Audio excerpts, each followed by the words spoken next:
Comedy. What is comedy? Why is comedy? Where am I? Help. Comedy started with those court jester guys with the shoes and the bells, and they dance around and fall over. And now we have people on TikTok who do crowd work where they're like, are you two together? Are you dating? Your siblings?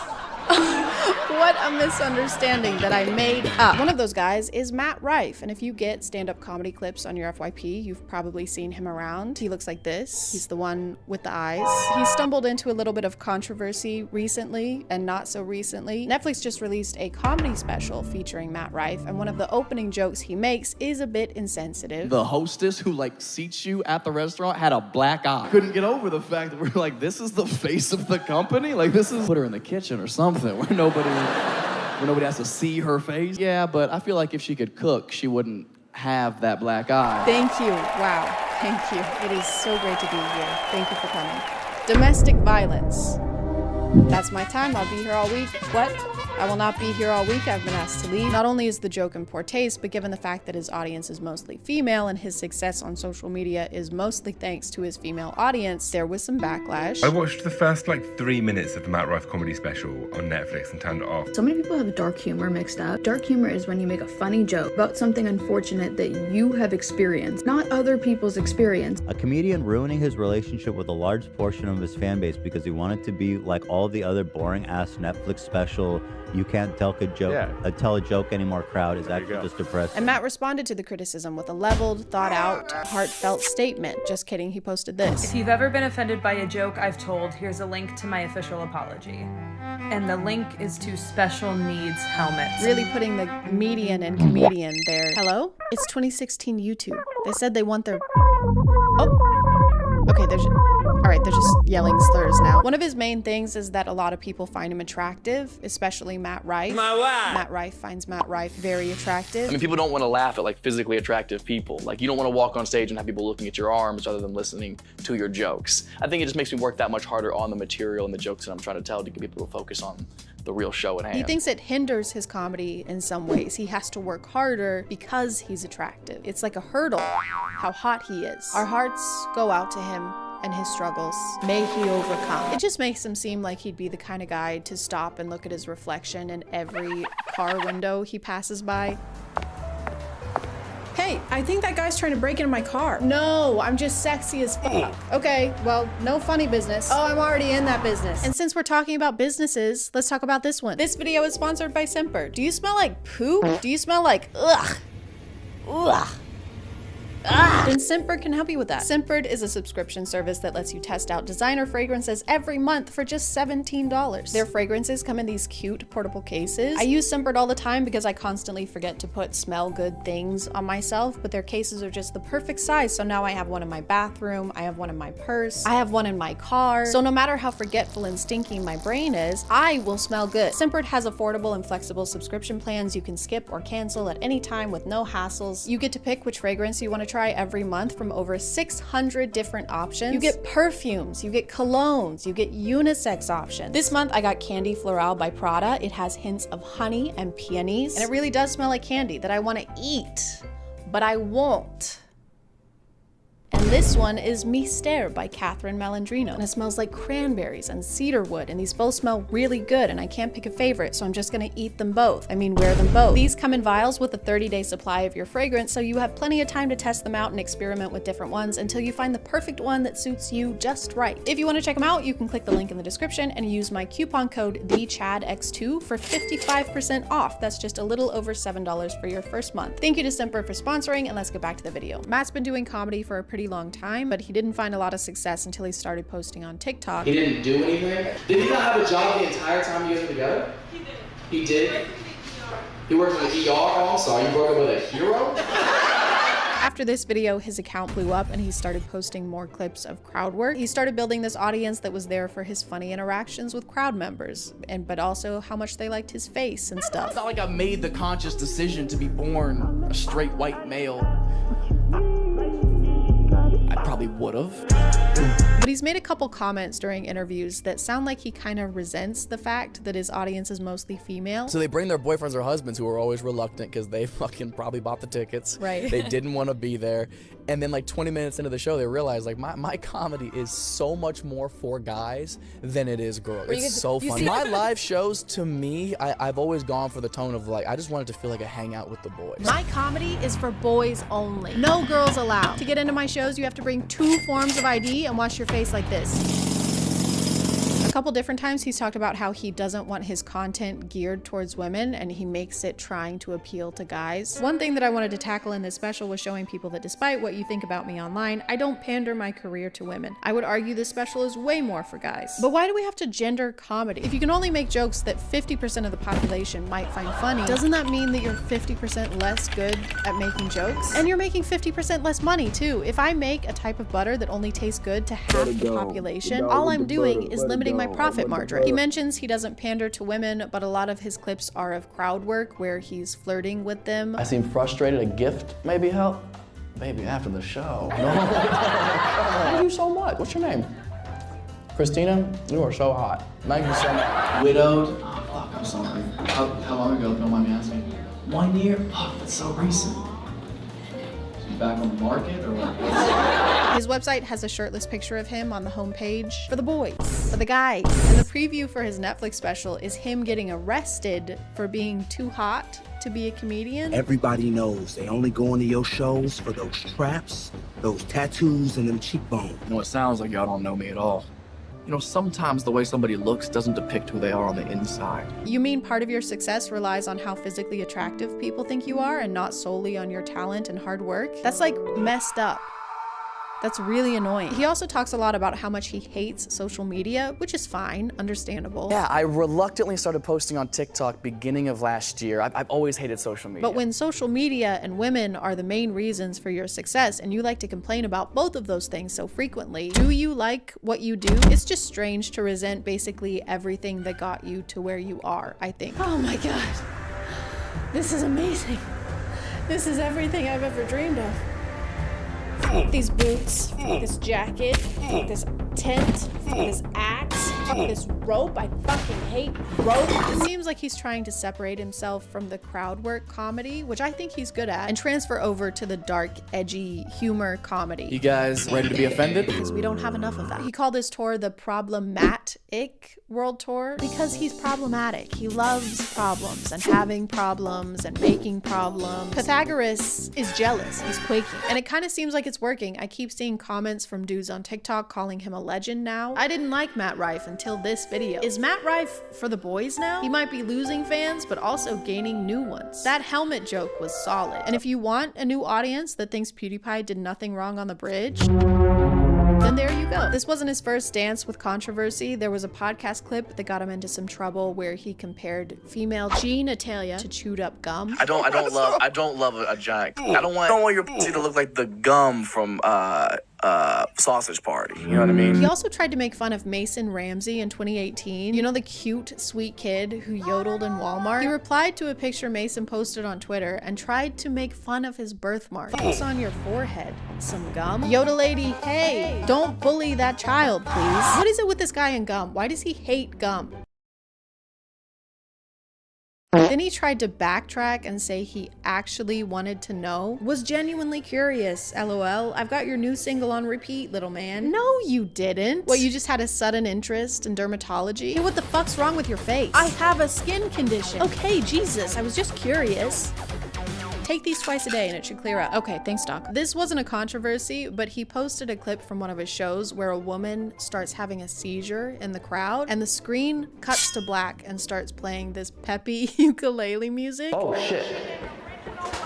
Yo, can we get a paramedic real quick? Paramedic, please? All right.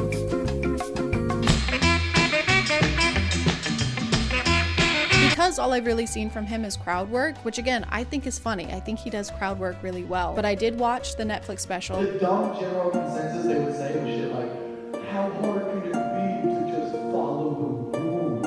I watched most of the Netflix special. We have the infamous opening joke that started all of this, and he follows it up with that line that comedians do sometimes where they're like, just making sure y'all are a fun crowd, just making sure y'all are fun. Testing the water, seeing if y'all are gonna be fun or not. Just wanted to see. Just wanted to see. Why can't the fun be like party favors? Why can't it be a pinata? Since you think hitting is funny. He spends a whole segment talking about how dumb women are for being into astrology and how stupid they are for believing in anything like that. I am so tired of you ladies blaming your poor decision-making skills on planets. And then a few minutes later, he has a segment about how he believes in ghosts. He says, you know what I mean, a lot. You know what I mean? You know what I mean? Why do comics say that? Has anyone else noticed that? Why do they do that? They're not actually asking if you know what they mean. It's like the stand-up comics version of saying, And so yeah, I jerk off into socks. You know what I mean? No, I don't. You know what I mean? No. Anyway, I felt pretty inspired after watching this, so I decided to make my own stand-up special. Thank you, thank you. Thank you for having me. Wow, what a great looking couple. Oh, you're siblings? Oh man, sorry. Oh, dog. You know, we have a lot of differences, but we all like to pee on the floor. My ex used to tell me I'd never amount to anything, so I amounted his dad. Where were you on 9/11? Your silence sparks volumes. Excuse me, sir, stop heckling me. Look at this guy. What a pussy, right?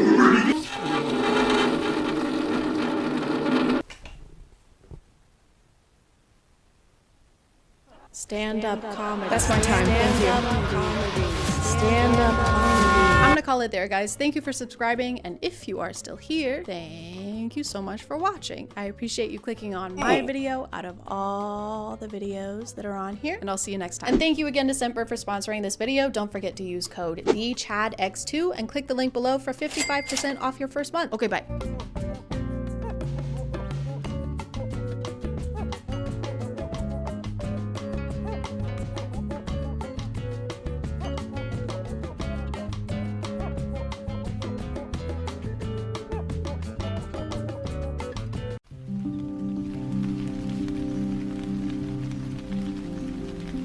Stop, don't eat that. Who are you? Are you me from the future? I'm that sandwich in the future.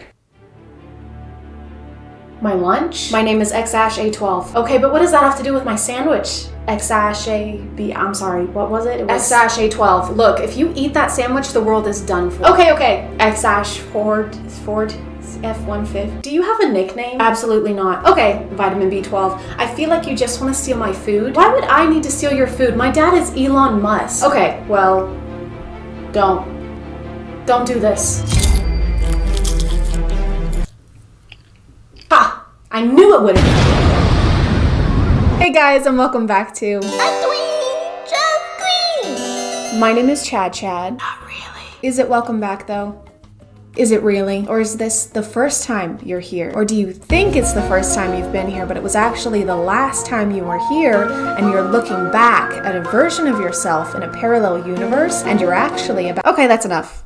I'm sorry. We're watching time traveling TikToks today. I've recently stumbled upon a new side of TikTok that I much prefer over the endless bodyguard POVs, which I'm still getting a lot of, by the way. And there's a lot going on over there. Time traveling being just one of the many stuffs. We've got conspiracy TikToks, horror TikToks, those scary underwater videos that I hate but cannot stop watching. I think it's because I have zero knowledge of what's actually down there. So you could show me a picture of any weird looking creature and tell me it was from a deep level of the sea and I would believe you. Hey Chad, check out this new creature they found at the bottom of the ocean. Yeah, that checks out.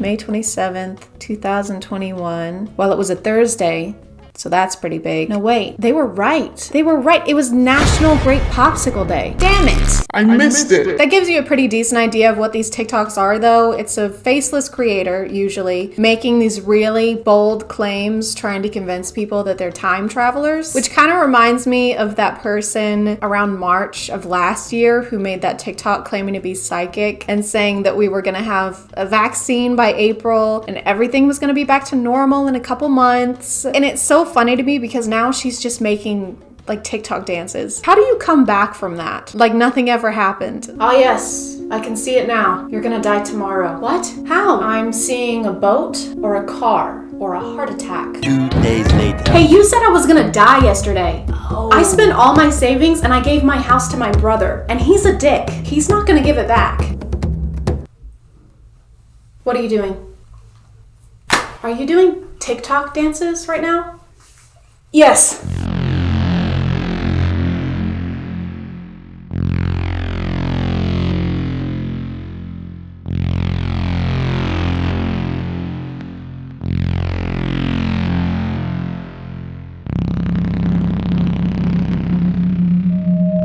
Okay, so far this is just the plot of Chosen Ones by Veronica Roth, the one who wrote Divergent. I really hope when the world ends, it's not structured like a Veronica Roth novel. The world is in shambles, and I'm the only one who can fix it. I'm a normal, everyday girl who's gonna be played by a stunning, flawless actress. I'm not like everyone else. I'm weird. I'm a weirdo. I don't fit in. Because I actually don't remember what her special ability was. I guess she could just dream. Well, I'm Tris. My boyfriend's name is a numerical value, and I can dream pretty good.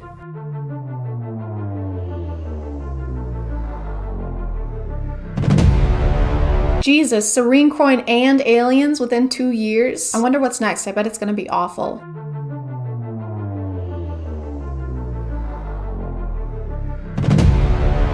Oh my god, an earthquake. Not gonna lie, it kind of pales in comparison to full-on aliens.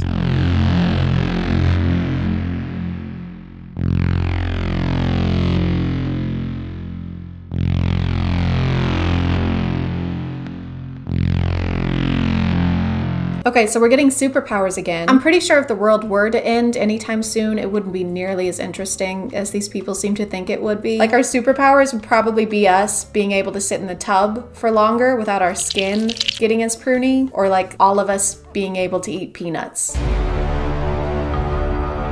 Hold on, a T-Rex egg? Like they found a T-Rex egg and the device, they just happened to be in the same area, or the device was inside the T-Rex egg? Because that's a very confusing way to make a groundbreaking discovery. What is that? I think it's a dinosaur egg. No way, dude, that is so cool. Oh wait, no it's not. Oh, darn it. Not just a dinosaur egg. What? This is a device that opens a portal to a parallel universe. Whoa, that's like way cooler. I know, right? The following video was sent to me via email by a time traveler from the year 2026. This is what the email said. The video I sent you shows a time traveler meeting up with an interdimensional robotic being. Pay attention to the man dressed in black.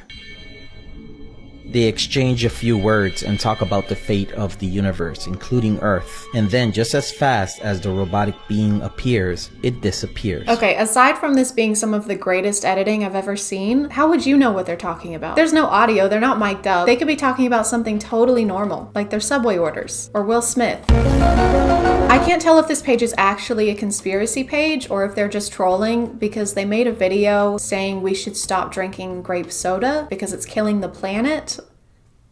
I've mentioned grapes twice more than I thought I would in a video about time travelers. The following is a video that was sent to me by a time traveler who claims to be in the year 2059. In the year 2059 is very hot because the Earth has no protection over it. The sun rays go directly down to Earth and actually affect dramatically the world's population. When I asked him why send the video footage to us, he replied to me, because in order to save humanity, you must stop everything that you are doing. Please stop drinking grape soda. We can't get any more detail on that? Just stop drinking it. As far as sodas that have the power to eradicate humankind, grape soda wouldn't have been my first guess. It would have been root beer. That shit is rancid. There's no way it isn't destroying the ozone. When humans reached the moon for the first time, they did encounter some of the Marchulians. And in fact, humans mixed with Marchulians and had babies. Those babies went back to Earth on a secret capsule. This whole account is just really bad CGI or a screen grab of a futuristic looking video game while he talks over it about something bizarre that happens in the future. Yeah, so whenever you want a burger, you can grab these packets with a picture of a burger on it, right, and put it in a future microwave. Wow. And then bam, what do you have? I'm gonna guess a burger. Wrong, it's Jeffrey Bezos. So I think we've learned enough about what huge events are gonna take place, but what about future technologies? Are we gonna have flying cars soon, or the internet in our brains? Or maybe ankle socks that don't end up around your toes? I brought this. Do you know what this is? Looks like a pen to me. Well, that's where you'd be wrong. This is actually a stabilizer or anti-stabilizer. So if I were to put this on your head, it would destabilize your brain and just kill you. None of that. We just get slightly more dangerous pens. Do you have any other type of technology? Let me see. Do you know what this is? No, I don't know what that is at all.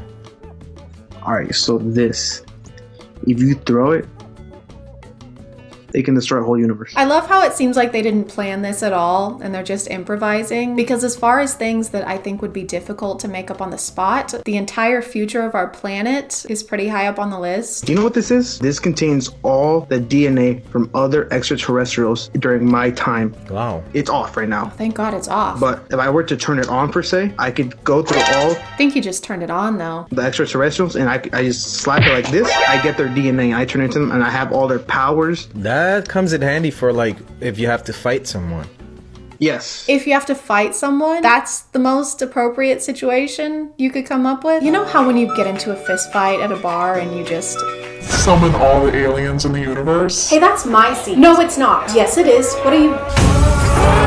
Jesus Christ, dude. Okay, you can have the seat. This mini thing right here, it's from the future. Believe it or not, it's from the future. It's my time travel device. So it's $100. It's a mini time travel, and after like 10 uses, it gets wasted of all its energy. So just to recap, in the future, our time machines will look like Samsung battery packs, and inflation is going backwards. $100 for a literal time machine that you can only get 10 uses out of before it dies, like a vibrator you bought from Wish. We have this special energy, and it involves dark matter. It's $100. You have to squeeze it, then you have to turn it on, obviously, and then you can go back anywhere, back in time, any place you want, and you go there. They're so good at making detailed backstories for random items on their desk. It's a talent, honestly. So this is, well, this looks like a plastic skull, right? Yeah, it does. Well, that's where you're wrong. Oh. This is actually the key to our entire universe. Oh, wow. Because in the future,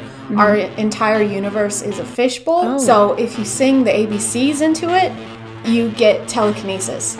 That's incredible. There's no going back after watching this. What if I told you that the world around you isn't real, but an illusion? This information will become public in 2071, but I am here to tell you the truth early. There are those who are aware of this today, and we call them wanderers. Wanderers are capable of lifting the curtain and seeing the world for what it truly is. Wanderers are also capable of seeing into the future, and a select few can even time travel. And I am one of them. Some of you might recognize Arya from my kids' content on TikTok video. I'm not sure how well she'd be able to time travel, considering she's afraid of LED lights and advertising products to children in an ethical way. I guess this is a thing now, like this is a new genre on TikTok that's apparently profitable. These videos get a lot of attention and everybody wants a piece of the time traveling pie. I like to imagine they have weekly meetings where they congregate and discuss how to manipulate people online, but they aren't very good at it. Guys, I don't think people believe we're time travelers. What? What if we stopped using the same super dramatic music over all of our TikToks? Michael, what is that? Like a joke? Tell them an insane event is going to happen and give them a very specific date of when it's going to happen. But what if nothing happens on the date we give them? Something always happens on a day, Michael. Always happens on a day. Detail is our top priority. Anyway, like I was saying, tell them we're all gonna get powers from the sun. Oh, what kind of powers, by the way? super ones. It's not very detailed. Get him the fuck out. I hope you guys learned something today. If you didn't, wait until we've invented time machines, transport to about 10 to 15 minutes ago, and then watch this video again. Or just replay the video. That would probably be easier. But I'm gonna call it there. Thank you for subscribing, and if you are still here, thank you so much for watching. I appreciate you clicking on my video out of all the videos that are on here, and I'll see you next time. Okay, bye.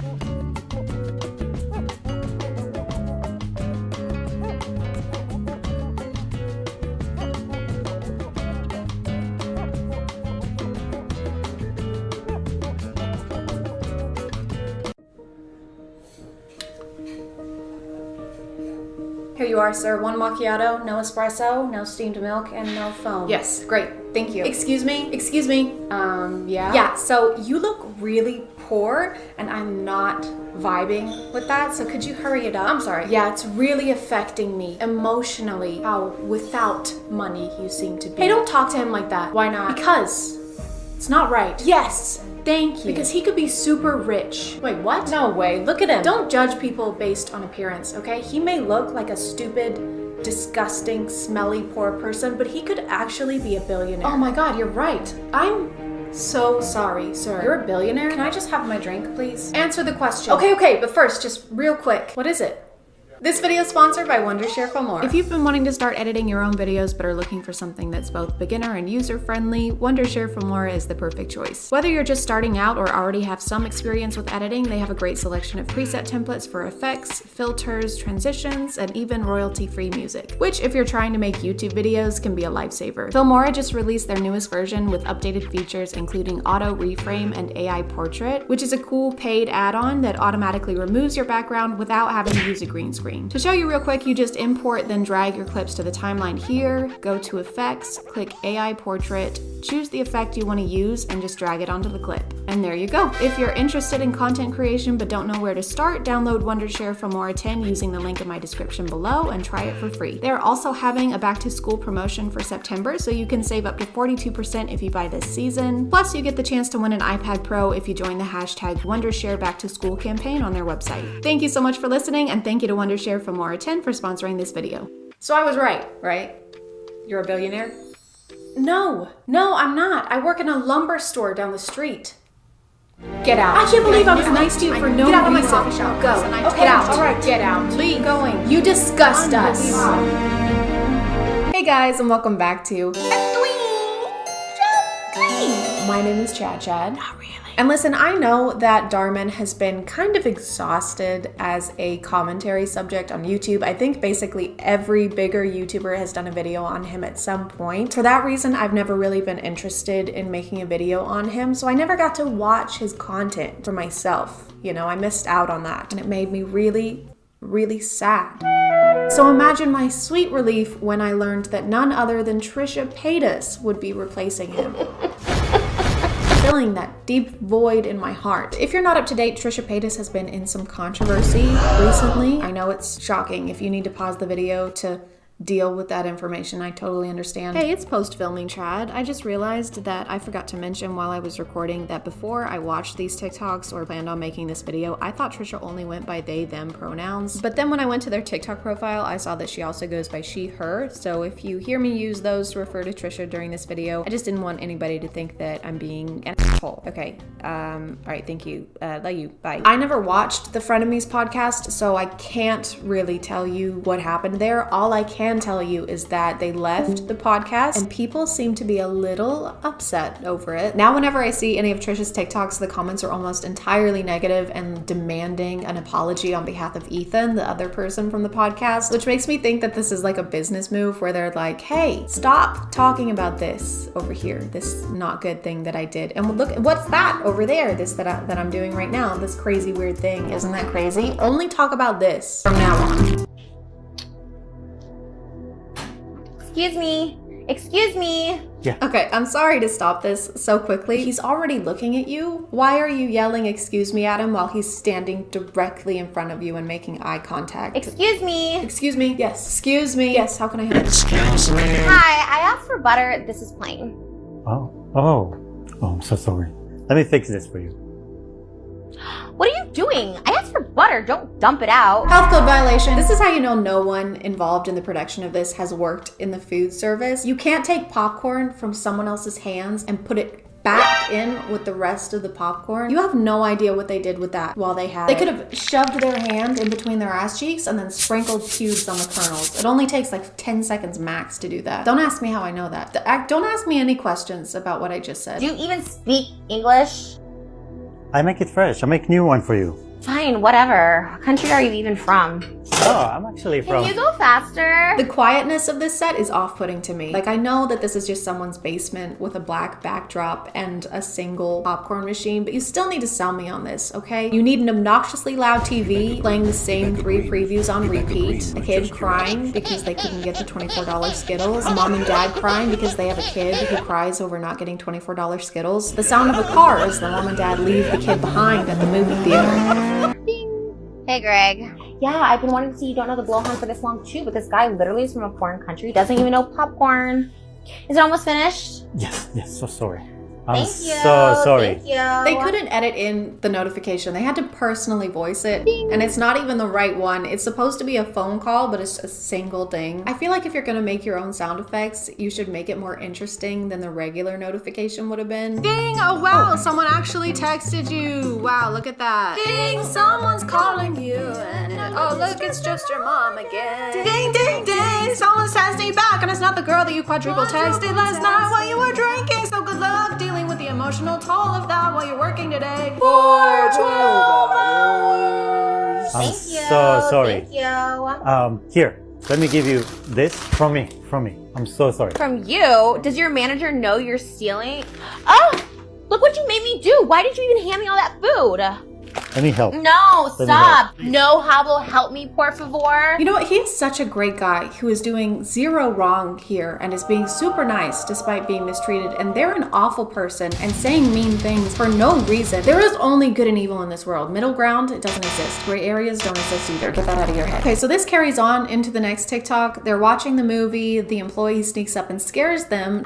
Turns out he's trying to return her wallet, which is of course unacceptable. And she threatens to call the police on him because he's trying to steal the wallet, which makes sense because why else would you try and return it if not to steal it? Because that's definitely how you steal things. That's how stealing works. They tell him to bug off. They're really into this movie and they can't be bothered with this right now. And he exits sadly while remaining the nicest and most passive person in the world. But then she posted part 3 and I'm confused on if it's supposed to be like a prequel because it takes place before they meet the employee.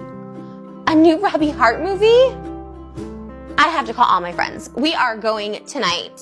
Ding. Yeah, it's so crazy they made a sequel. I can't wait to see it. Thanks. What is this? You guys have trays now? That's so cool. Did they not have trays before? How were they serving nachos in the theater? I wouldn't know. I'm too broke to eat theater food. I take the cheese and the chips from home actually, and I put them in a tampon box in my purse in case I get peckish. It's actually really nice because then you can shake the box and get a nice even coating on all the chips. Plus the discreet packaging is great and it's leak proof. Oh my God, these trays are genius. Nothing spills. Whoever invented these trays must be so genius. Hey, I wonder if that's foreshadowing. Do you think it's foreshadowing? Because I don't think it is. I just think that they really like plastic trays and have a deep respect for the creative processes behind inventing plastic trays. Hush. That guy looks so familiar.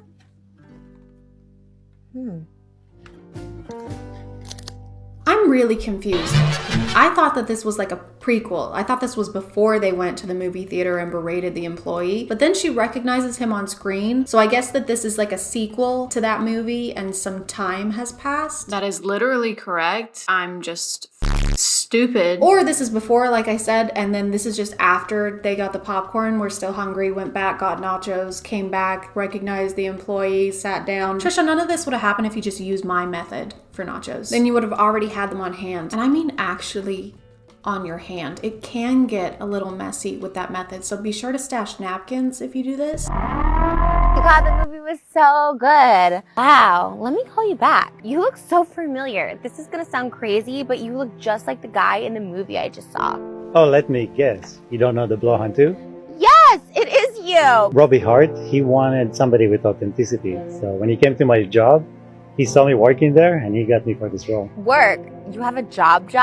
Well, you know, I just did it for research. Research on what? I just got these samples. You stole those. No, wait, I invented this. He needed to research by actually working at a movie theater so that he could invent plastic trays. He had to witness the atrocities of nacho cheese spills firsthand. There was no other way. One can't really describe that, you know? That feeling of nacho cheese spilling onto your favorite pair. I'm sorry. I'm sorry. I can't. You're gonna have to see for yourself. By working in a movie theater. I guess you must have made millions, huh? Yeah, but, you know, I donated. I wanted to help my country. What? Why would you? Oh, because you made millions doing the movie with Robbie Hart. Well, no, that was just for fun. This is the most thoughtful, kind-hearted person in the universe, okay? He invented something to keep us safe from the blight known as nacho cheese spills, and he acted in the world's greatest movie, pro bono, just to bring smiles to the little people like you and me. I wonder if he's still rich somehow, though. No. Impossible. So, how do you drive this car? Probably a lease. No, Mr. Radari is my dad. Mr. Radari, as in the inventor of Radari flying cars? So he's still rich. I can't believe Trisha would accidentally be mean to a rich person. I mean, if he had actually been a movie theater employee, I wouldn't give a shit. But he's rich, Trisha, so it's extra mean. Oh, God. Wait, do you want to go for a ride sometime? I can't hear you, what? Do you want to hang out sometime? Sorry, no English. Oh, shit. Burn, dude. If she had just been nicer to a stranger, she could be riding in a sick car right now. So the moral of this story, kids, is to treat people who you think have the potential to be rich with kindness, because it might benefit you financially in the future. Oh, and also people don't really work at movie theaters. They're just doing research. Or their parents left them there at 3 years old because they cried over Skittles. Unfortunately, that is the end of this series, but there was another one that they posted on their TikTok account that's since been deleted. But let me know if you liked this video and would possibly be interested in seeing one on those, because this was a fun kind of video to make. I didn't really have to use my brain at all. But I'm gonna call it there, guys. Thank you for subscribing, and if you are still here, thank you so much for watching. I appreciate you clicking on my video out of all the videos that are on here, and I'll see you next time. Okay, bye.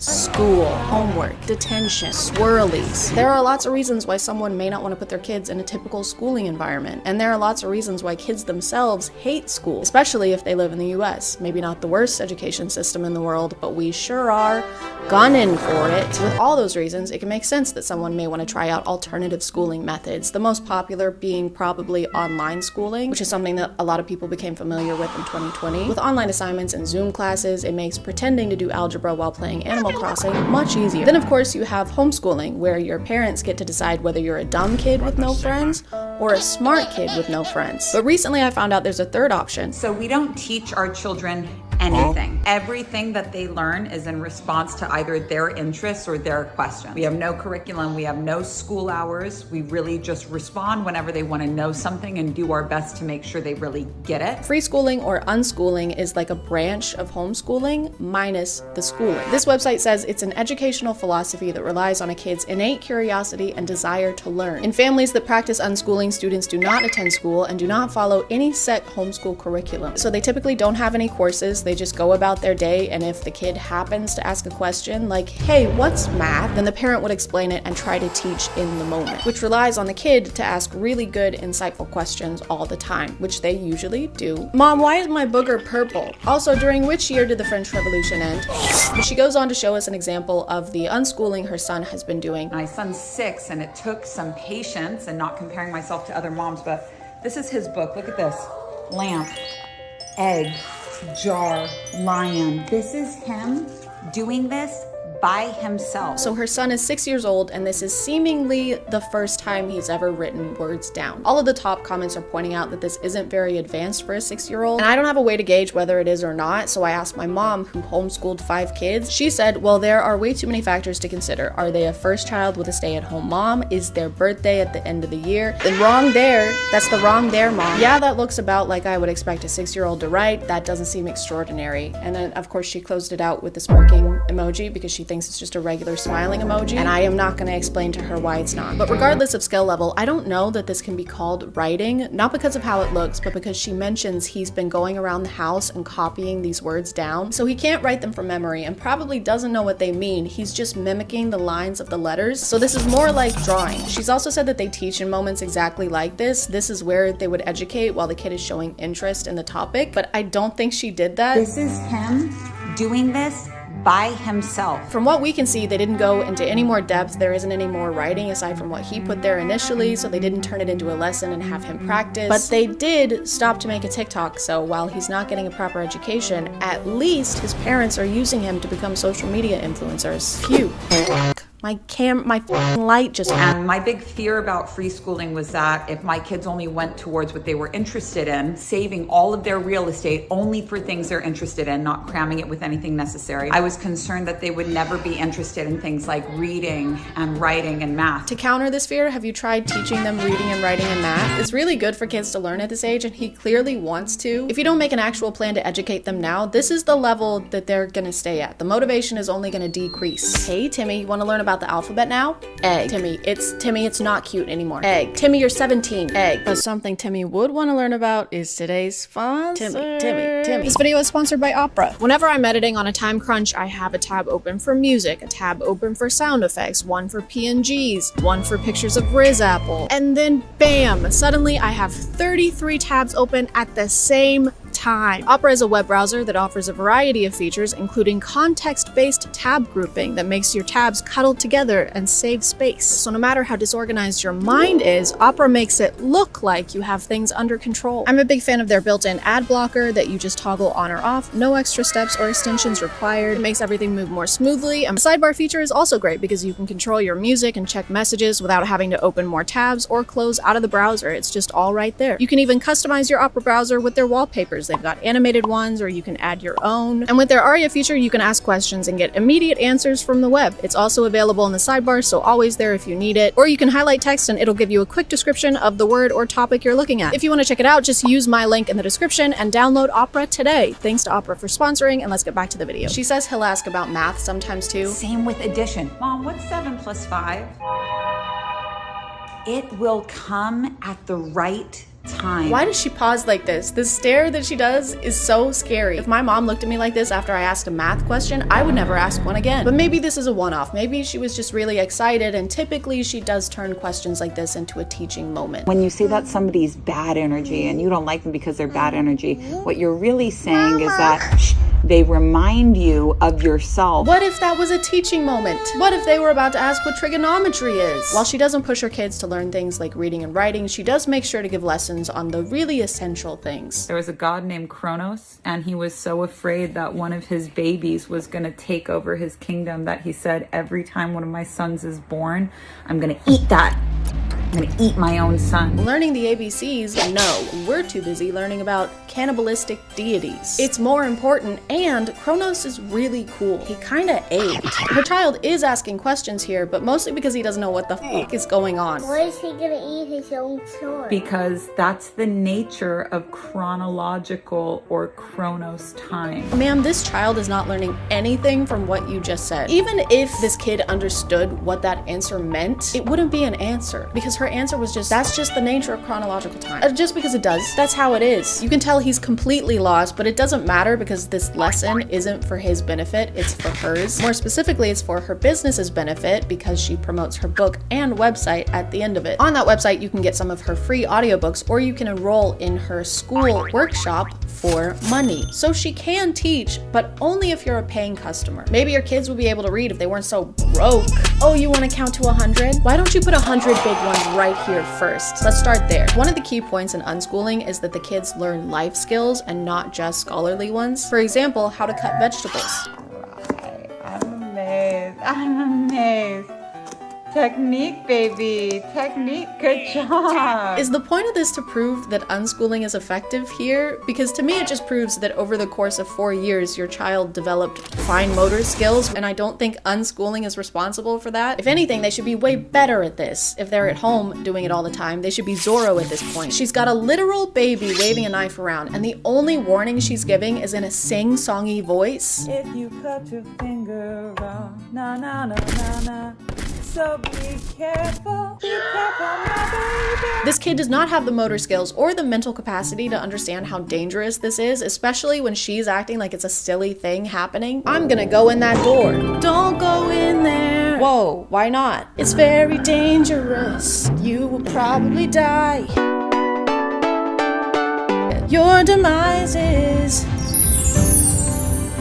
imminent. Those seem kind of important though.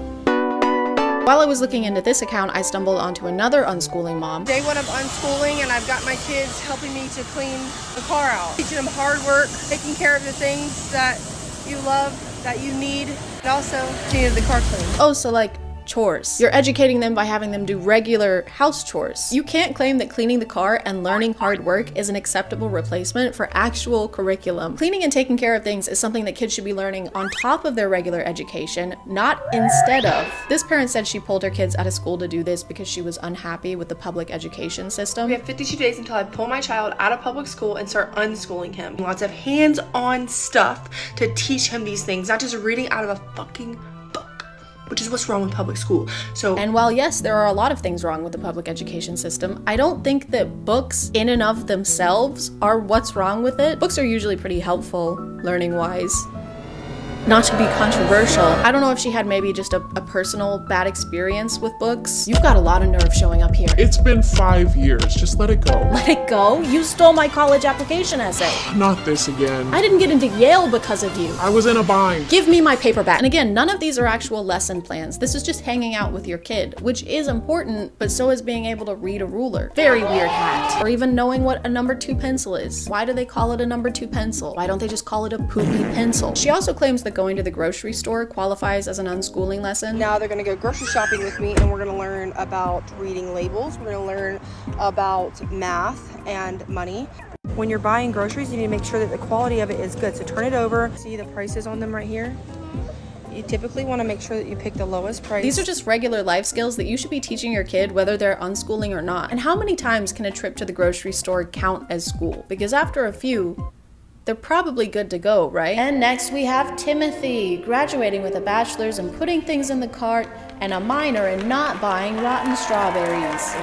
Thank you. They said I couldn't do it. F the haters. Look at me now. When explaining her unschooling plan, she said the main things she'll be focusing on are starting a garden, great, and that she's gonna be teaching them how to establish boundaries. You should be doing that already. And she's gonna teach them how to bake and cook. You should do that already. And also sports. Also gonna be doing lots of sports. So he'll be in any sport, every sport that we can possibly think of, because we will now have time to do so. Okay, so now that we've listed all the extracurriculars, what are you gonna teach them? I'll be taking them to the aquarium and zoos and learning through life experiences. Oh! They're gonna learn through life experiences, kind of like everyone else who is alive. The only references she makes to actual school subjects are like this. Day 2 of unschooling, and we're at the park learning how to have fun. But before you get your panties in a wad, listen. Yes, we're going to be doing reading and writing and math and maybe science, but it's not going to look the same as traditional public school. It's going to be different. These are just things that you should have mapped out before pulling your kids out of school. I never do anything for my kids without a plan, and I have 2 billion of them, and I make sure each and every one of them has a bed made out of galvanized steel with eco-friendly wood and a mattress that I borrowed from my aunt. Based on some of her older videos, it seems like she made this decision due to personal issues she was having with her kid's school. The other day, or a couple weeks ago, she sent home in his folder a piece of paper that had a signature side and a date side. And she told him, didn't say nothing to me. Told him to tell me I needed to take his homework out of his folder every single night, sign and date this piece of paper, and send it back to her every single day. This video has been deleted now, but she's complaining that her son's teacher asked her to sign and date his homework every night, which is usually just to show that you're involved in your kid's schooling and that you understand what they're currently doing in school. And of all the things you have to take care of as a parent, this seems like one of the easiest ones, but she literally refused to do it. Now, listen, I took that piece of paper out and I said, I'm not doing that, baby. I run a massive business through social media. media. I don't have time, literally. I don't have time to help with my kids' education.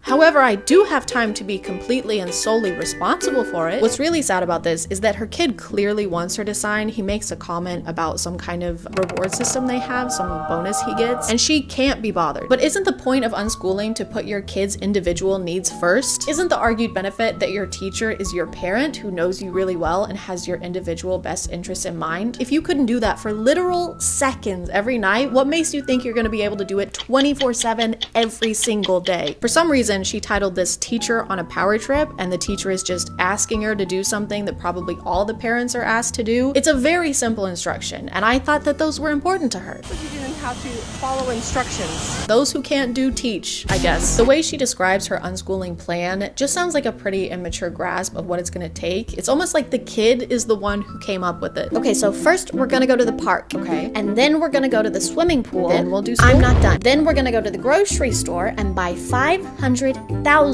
Go-Gurts. How is that school? It's math, bitch. Another concern people had with her unschooling was her kids losing the socialization they get at school. And her response was, oh, they don't need that actually. We don't actually need socialization skills. We need to know how to communicate, which you can do with your parents. We need to know how to connect, which you can do with your parents. And those are skills that you take for the rest of your life to make friendships. All of the things she's listing are things you learn from socializing. We don't actually need socialization. We need to know how to socialize, how to be social, how to interact with people socially in a social way. Her argument is kind of that you can get all the socialization you need from your parents and don't need to hang out with kids your age. And she believes that going to the grocery store is also a form of socialization. There's so many ways you could teach your child how to be social. Take them on grocery shopping trips. Take them to go to the zoo, and teach them how to talk to people. Lead by example. I had no idea that going to the grocery store was so beneficial. It's a math lesson, it's a social visit, it's kind of a one-stop shop, I guess. She also has this video, which isn't a great sign. If the worst thing that happens to my kids from unschooling is not knowing how to socialize, I think they'll be fine. I never leave my house and don't like people either, but I'm still happy and successful. And if she's leading by example, lead by example. Something tells me they also won't leave the house a lot. And it's kind of hard to practice the unschooling method and learn through life experiences when you aren't having any experiences. But I'm sure they'll never get tired of hanging out with their parents or struggle to connect with people their age in the future. Hey, you want to grab a drink with us? If we go to Applebee's, I have a coupon. Oh, we were thinking like a club. Ooh, love a good club. Very hard to get the mayo right though. No, like dancing. Now you're talking. Why are your pants so high? What happens when you send your kid to a classroom for 8 hours a day? That is outside influences impacting your child, because what they're going to learn isn't just coming from you. Beliefs that they're going to have aren't just coming from you. Isn't that a good thing though? Your kid shouldn't only believe and think things that you think. Shouldn't they get a bunch of different opinions and beliefs from people and get a variety of perspectives? If your idea of schooling is making sure that your kid thinks exactly like you, that sounds less like education and more like conditioning. And unschooling is supposed to be about specializing your kids' education based on their specific ideas and interests. You can't tailor education to an individual if you don't see them as an individual.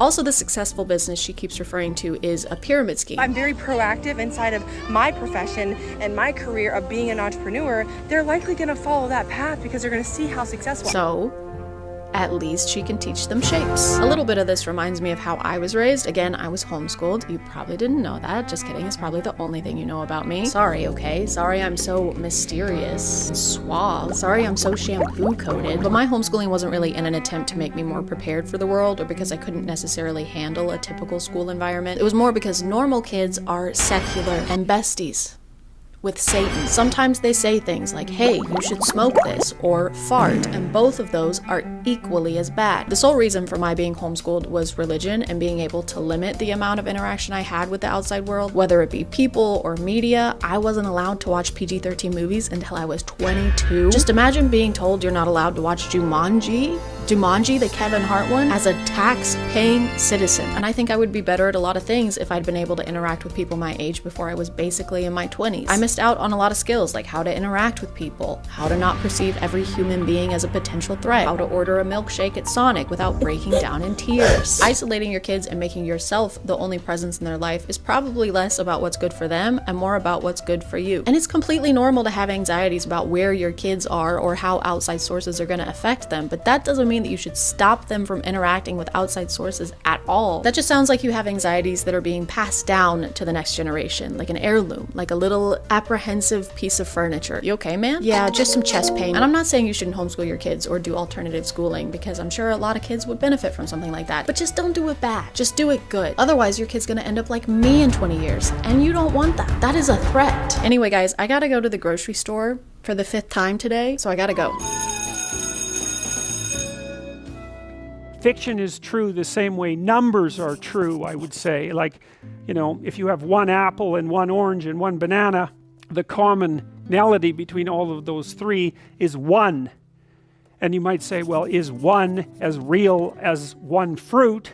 Is the abstraction 1 as real as one fruit? And I would say, it depends on what you mean by real, but representing things mathematically and abstractly gives you incredible power, and you could make the case that the abstraction is actually more real than the phenomena that it represents.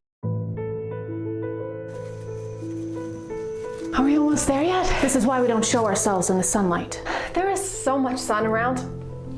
Without having to walk like 8,000 miles, people would know we're different. You literally one-punch manned a moving vehicle. This is what I am. It's like diamonds. Or honey. I mean, diamonds, sure, but I don't know if it looks like. This video is sponsored by Honey. Honey is the #1 shopping tool in America that automatically searches the internet for promo codes and discounts so that you don't have to. Instead, you can spend that time rewatching the Twilight series and reminiscing about when your biggest problem in life was Jacob cutting his hair. Because why did you do that, Stephanie?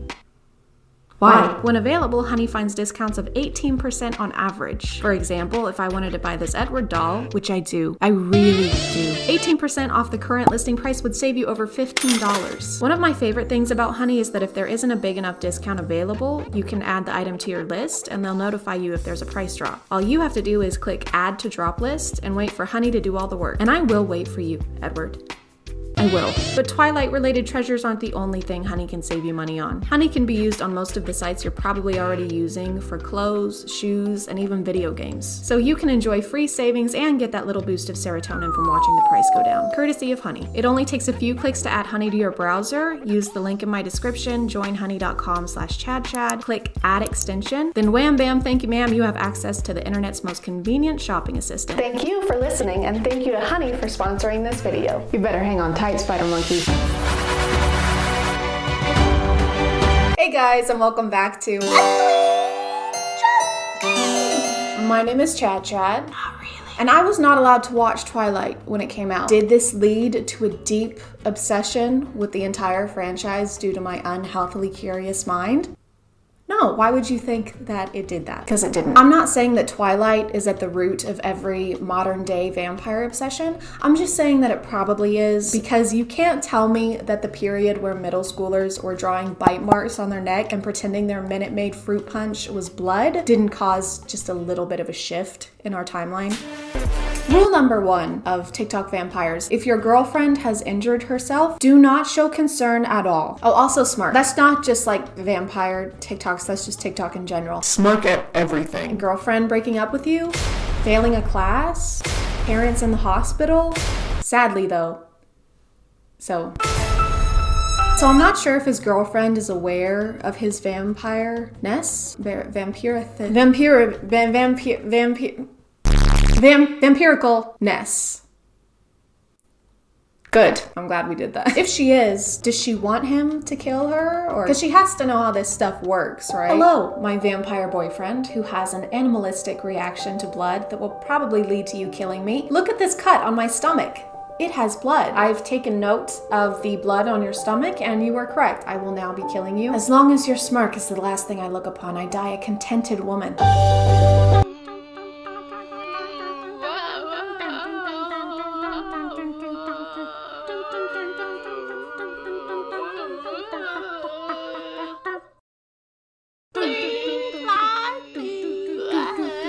not to nitpick, but I will, because that's kind of my job and I wouldn't have content otherwise. But if you're a vampire and you only consume people for food, would you not eventually learn how to have manners about it? Like, this is the equivalent of us regular people shoving hot Takis into our mouth, rubbing Taki dust all over our face and our chin, and then just going to English class. Hey Chad, you've got a little, what's up on your, yeah, you've got Taki dust just all over your face. Taki. Still? Oh. What is that? What's that smell? It's like morning breath and damp armpits. It's delicious. Who let a human enroll in an all-monster school anyway? What asshole was responsible for that? So, Deborah, you'll be attending a new school. It has great amenities. It has a pool, a nationally recognized sports team, all for the very low cost of your entire life. What was that last part? Nationally recognized sports team? No, the last part. Oh, well, it'll probably be the genitals. Yeah, I've heard they like to save those for last. Wait, I'm sorry. Phew, it's okay. It's kneecaps last, genitals first. Deborah? Hey, baby, I thought you were waiting downstairs for me. This? Oh, it was nothing. I was just, shaving, obviously, you know. Happens all the time, right? No, I don't think it does. I don't personally shave my face, but if I did, I like to think I'd look at this as a negative outcome. I want to know how I got these scars. Pure incompetence. So, I'm ready for a date now. Just watch this cut, obviously. Am I a vampire? What? That's so stupid. I totally respect your opinion on everything. Totally respect your opinion on everything, babe. Except this. Take notes, guys, because next time you cheat on your girl, this is how you get her off your back. No, I didn't sleep with Erica, obviously. We accidentally made love. Happens all the time. The text that said, "Can't wait to see you later," was metaphorical, okay? She metaphorically was gonna suck on these. But, I mean, come on. That's vampires? Come on, what's next? Werewolves? I would love a vampire movie to be made where the vampire just gaslights their love interest the entire time. Wait. How did you get over to me? I was standing right next to you, Bella. You were next to your car. No, I wasn't. Do you mean to say the 104-year-old man who fell in love with a 17-year-old and refused to do the do with her unless they got married didn't have an airtight moral code? Who'd have thunk it? Is there a problem? Oh, that was me and my family. We were camping last night. Yeah, we were in the woods, yeah. Yeah, we were up pretty late. We were having a blast. I'll tell them to keep it down. Thank you. What did I tell you? The person knocking on this door is one of the bravest souls alive. They heard screaming from the woods in the middle of the night, and they said, most people would call the cops, but not me. I'm gonna wait until the next morning and confront these people personally, because if there is one thing I hate about a possible murder happening, it's how it interferes with the neighborhood's sleep schedule. I said if you're gonna bite their neck, keep them quiet. I don't care what you have to use, keep them quiet. There's just something about a very loud HVAC that takes away from a person's attempt to seem dominant or intimidating. I don't care what you have to do, keep them quiet. What did they say? Boss, I really can't hear you. Boss, I think it's getting louder, actually. Oh, great. You hurt their feelings. They're crying Don't now. cry. No, it's okay.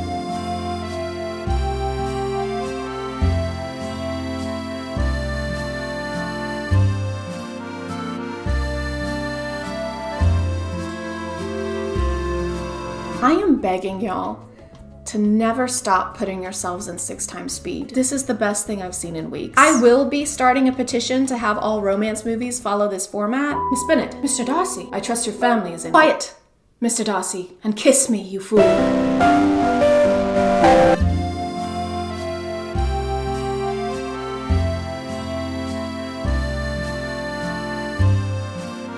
Yeah, your teacher's a moron. Mortals being oblivious amuses me.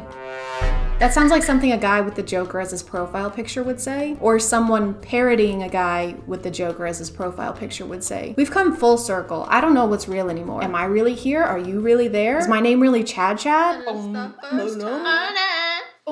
think you might have lied. You so good, Just don't know why I'm addicted.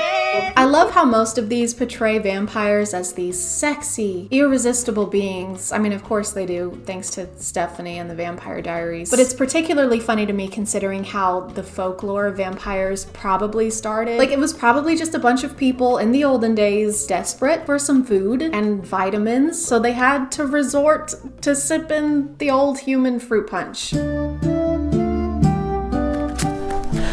Mule, thou mother is dead. No, yes. Now fetch the salt, please. Let me at least say goodbye, of course. Merciful God, Agatharius has died. Fetch the garlic. Betzius, thou knowest how deathly allergic I am to garlic. Cast it aside, I never wish to look upon it again. Forgive me, Lord Jacobius. Thy garlic hath killed Sir Meatsback. I decree garlic to be the most dangerous of vegetables. Jedediah Sariah, write that down. Of course, sir. And tell thy children and thy children's children of how evil garlic hath been to us. Immediately, sir. Shall we prepare Meatsback for dinner? How durst thou? His flesh hath been tainted by the garlic. I am the lowest of low, sir. By the garlic. Sir, Bethesmiel's mother and Agatharius. They live. It was just a quick bout of the plague, sir. Nothing we can't handle. Looks like meat's back on the menu, boys. I'm gonna call it there, guys. If you want to follow me on other stuff, that's my Instagram, that's my Twitter. I don't usually plug that stuff, but I'm close to getting 10,000 followers on Instagram, and then I have the feature where I can tell you to swipe up, which would make me feel important. Thank you for subscribing, and if you are still here, thank you so much for watching. I appreciate you clicking on my video out of all the videos that are on here, and I'll see you next time. Okay, bye.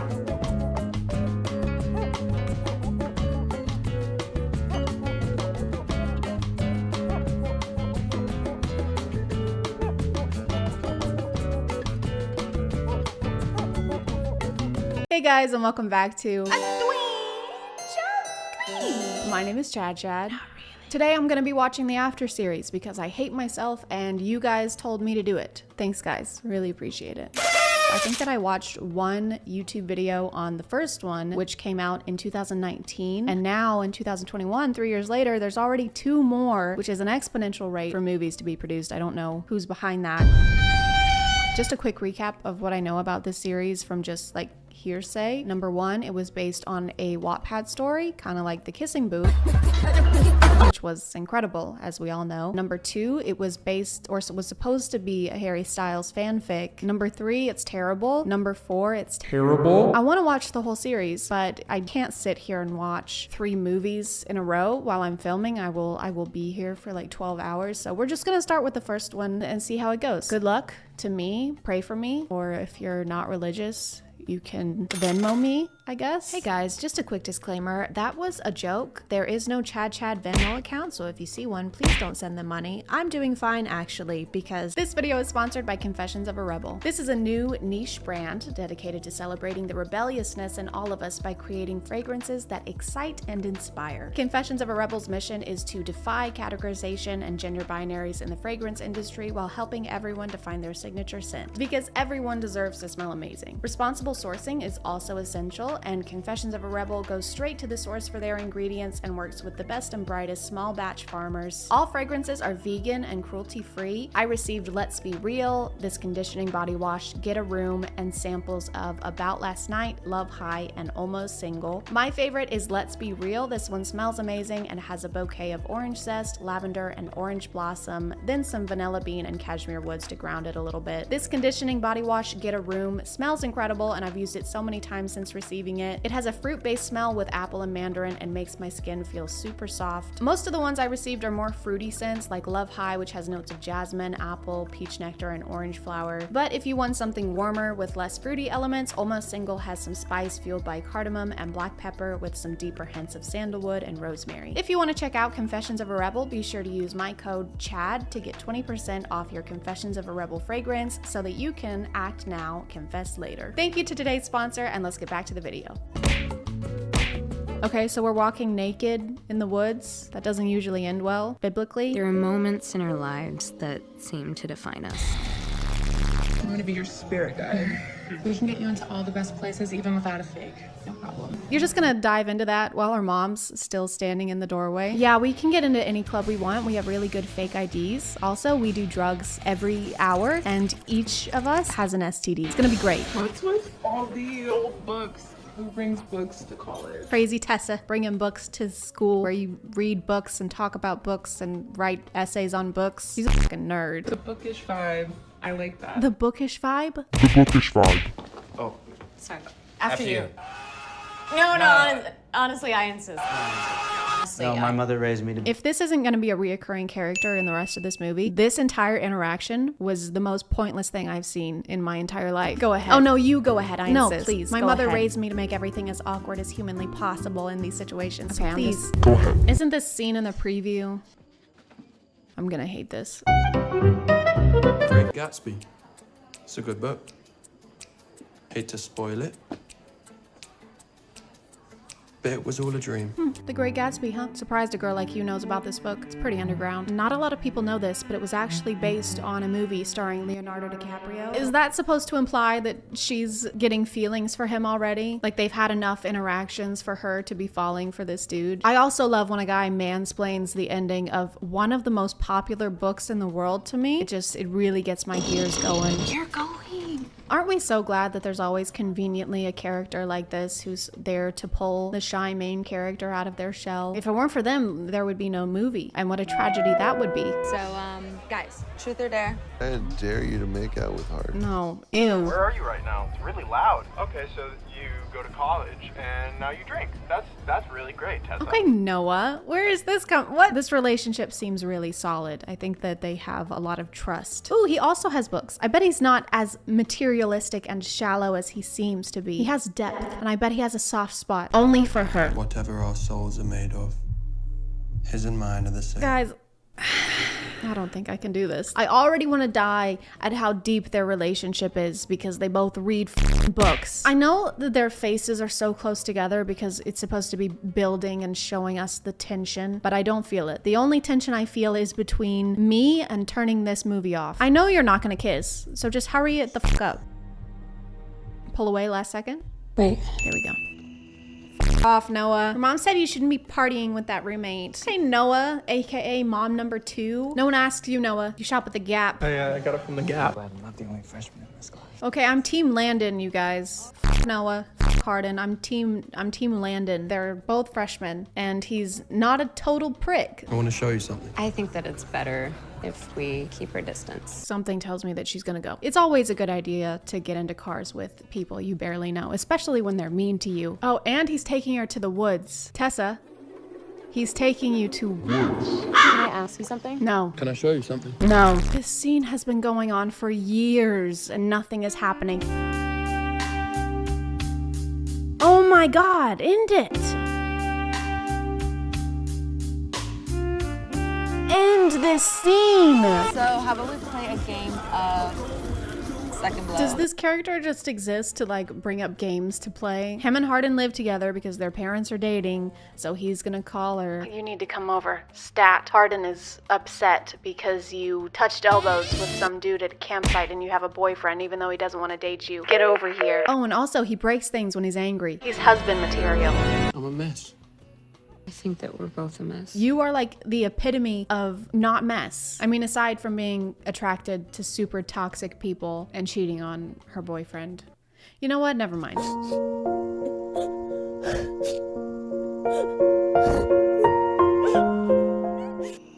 Noah is my best friend. Not anymore.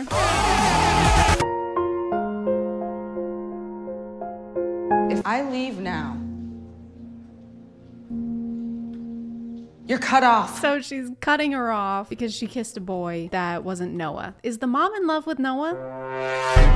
I wish she was, because then something would actually be happening right now and there would be some kind of plot. I mean, we all know that Noah likes moms. So it makes sense. When you told me your mom was going to cut you off, I had to do something. We can stay here for the rest of the year. When you told me that your mom was going to cut you off, I had to do something, and I decided to go with squatting in my father's friend's house while she's in Italy for an entire year and not telling anyone. So I landed on crime. How many montages do you need in one movie? This is so boring. We're literally just watching montages of them go on dates or sit at home and eat takeout. One night when I was 8, my dad was at the pub, drunk as usual. He messed with the wrong guys. Messed with the wrong guy. They came to our house for payback. Came to their house for payback. He wasn't there. He wasn't there. And that's my dad.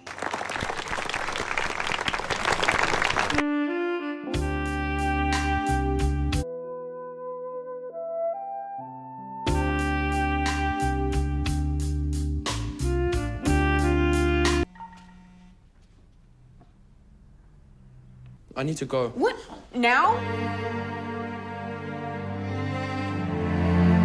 Jeez, just tell me where he is. Maybe he's at Blind Bob. Yeah, obviously, we know this. She read the text messages that said, meet me at Blind Bob's at 9. And then he was like, oh, I gotta go. I thought we were just assuming that that's where he was going. I'm Tessa, and this is 2 and 2. She can't put them together. Make her fall in love with me. And then I'll just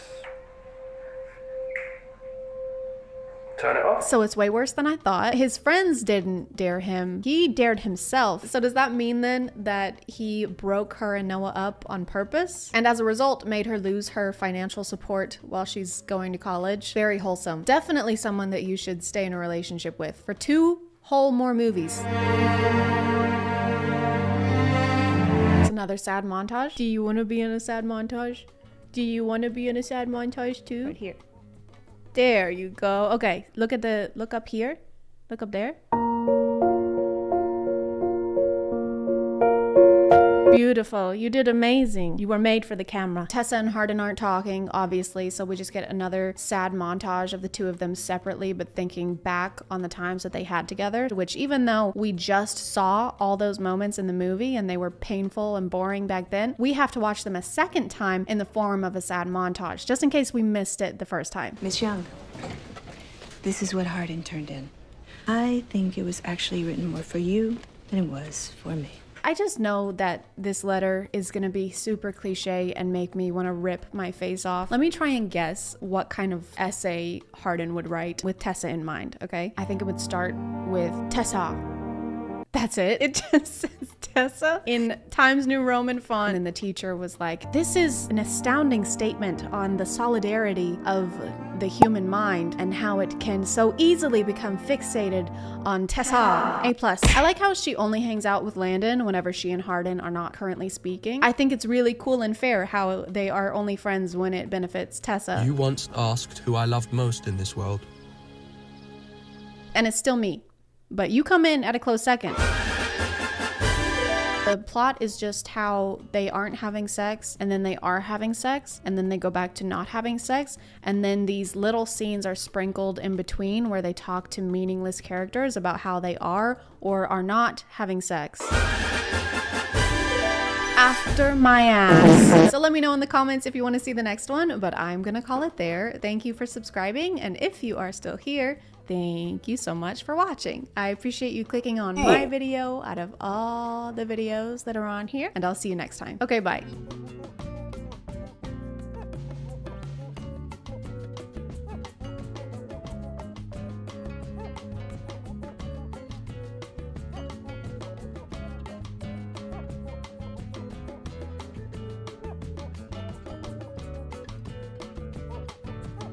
Hey guys, and welcome back to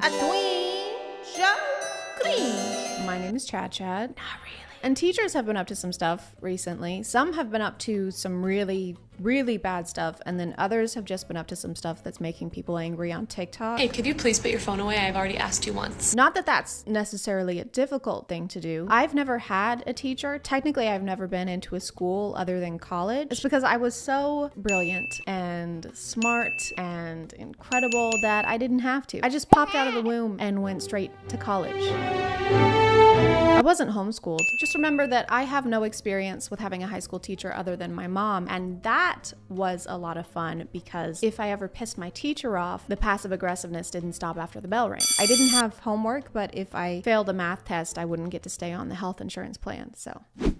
Pros and cons. And while we're talking about pros, this video is sponsored by Scentbird. Christmas is right around the corner, so why not give your loved ones a gift that keeps giving all year round? Scentbird is a monthly subscription service that lets you try fragrances from over 600 brands. You or your recipient can choose a new designer perfume or cologne to try every month, with plenty of unisex options also. Each fragrance comes with a 30-day supply, so you or your loved one can try it out without having to pay the price for a full bottle. Just choose between a 3, 6, or 12-month subscription, and Scentbird will send it to the recipient's email address. Or if you're looking for more of a one-time gift, Scentbird also offers perfume and cologne sets filled with scents from top brands like Gucci, Dolce, and lots more. Whether you're treating yourself or a loved one, you can try high-end fragrances for only $16 a month, or if you use my code CHAD2, it's only $11 for the first month. I got 3 more scents this month, and I'm a huge fan of the color scheme. This one is Belle by Tocca, and it's a citrus blend that also makes you smell like you just took a bath in flowers. This is La Femme Intense by Prada, and it's more of a woody, elegant scent with just a touch of floral in there. It smells like something you would wear on a mysterious late night date to make everything more sophisticated. This one you can probably tell is my favorite from this month because of how much is left in there. It's called Sugarful by Michael Germain, and I've been spraying it way too much because I can't get enough of it and keep getting compliments. But that being said, I still haven't even used half the vial,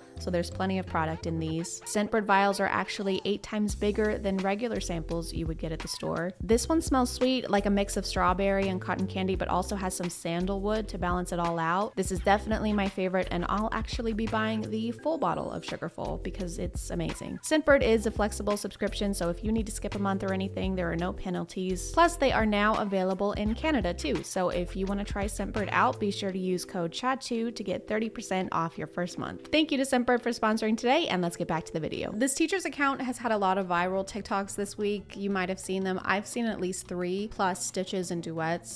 Fuck off. A lot of which were mostly not positive. Most of her videos that I've seen are in this format where she's like, this is how I would react if a student did XYZ. Pretty cut and dry, right? You might be thinking there's no way that this could go wrong, to the point that this teacher is having to turn off her comment sections and post multiple response videos. And if you are thinking that, no, you're wrong. Hey, could you please stop drawing on the desk? What? Oh, yeah, I'll stop. All right, class, open your books.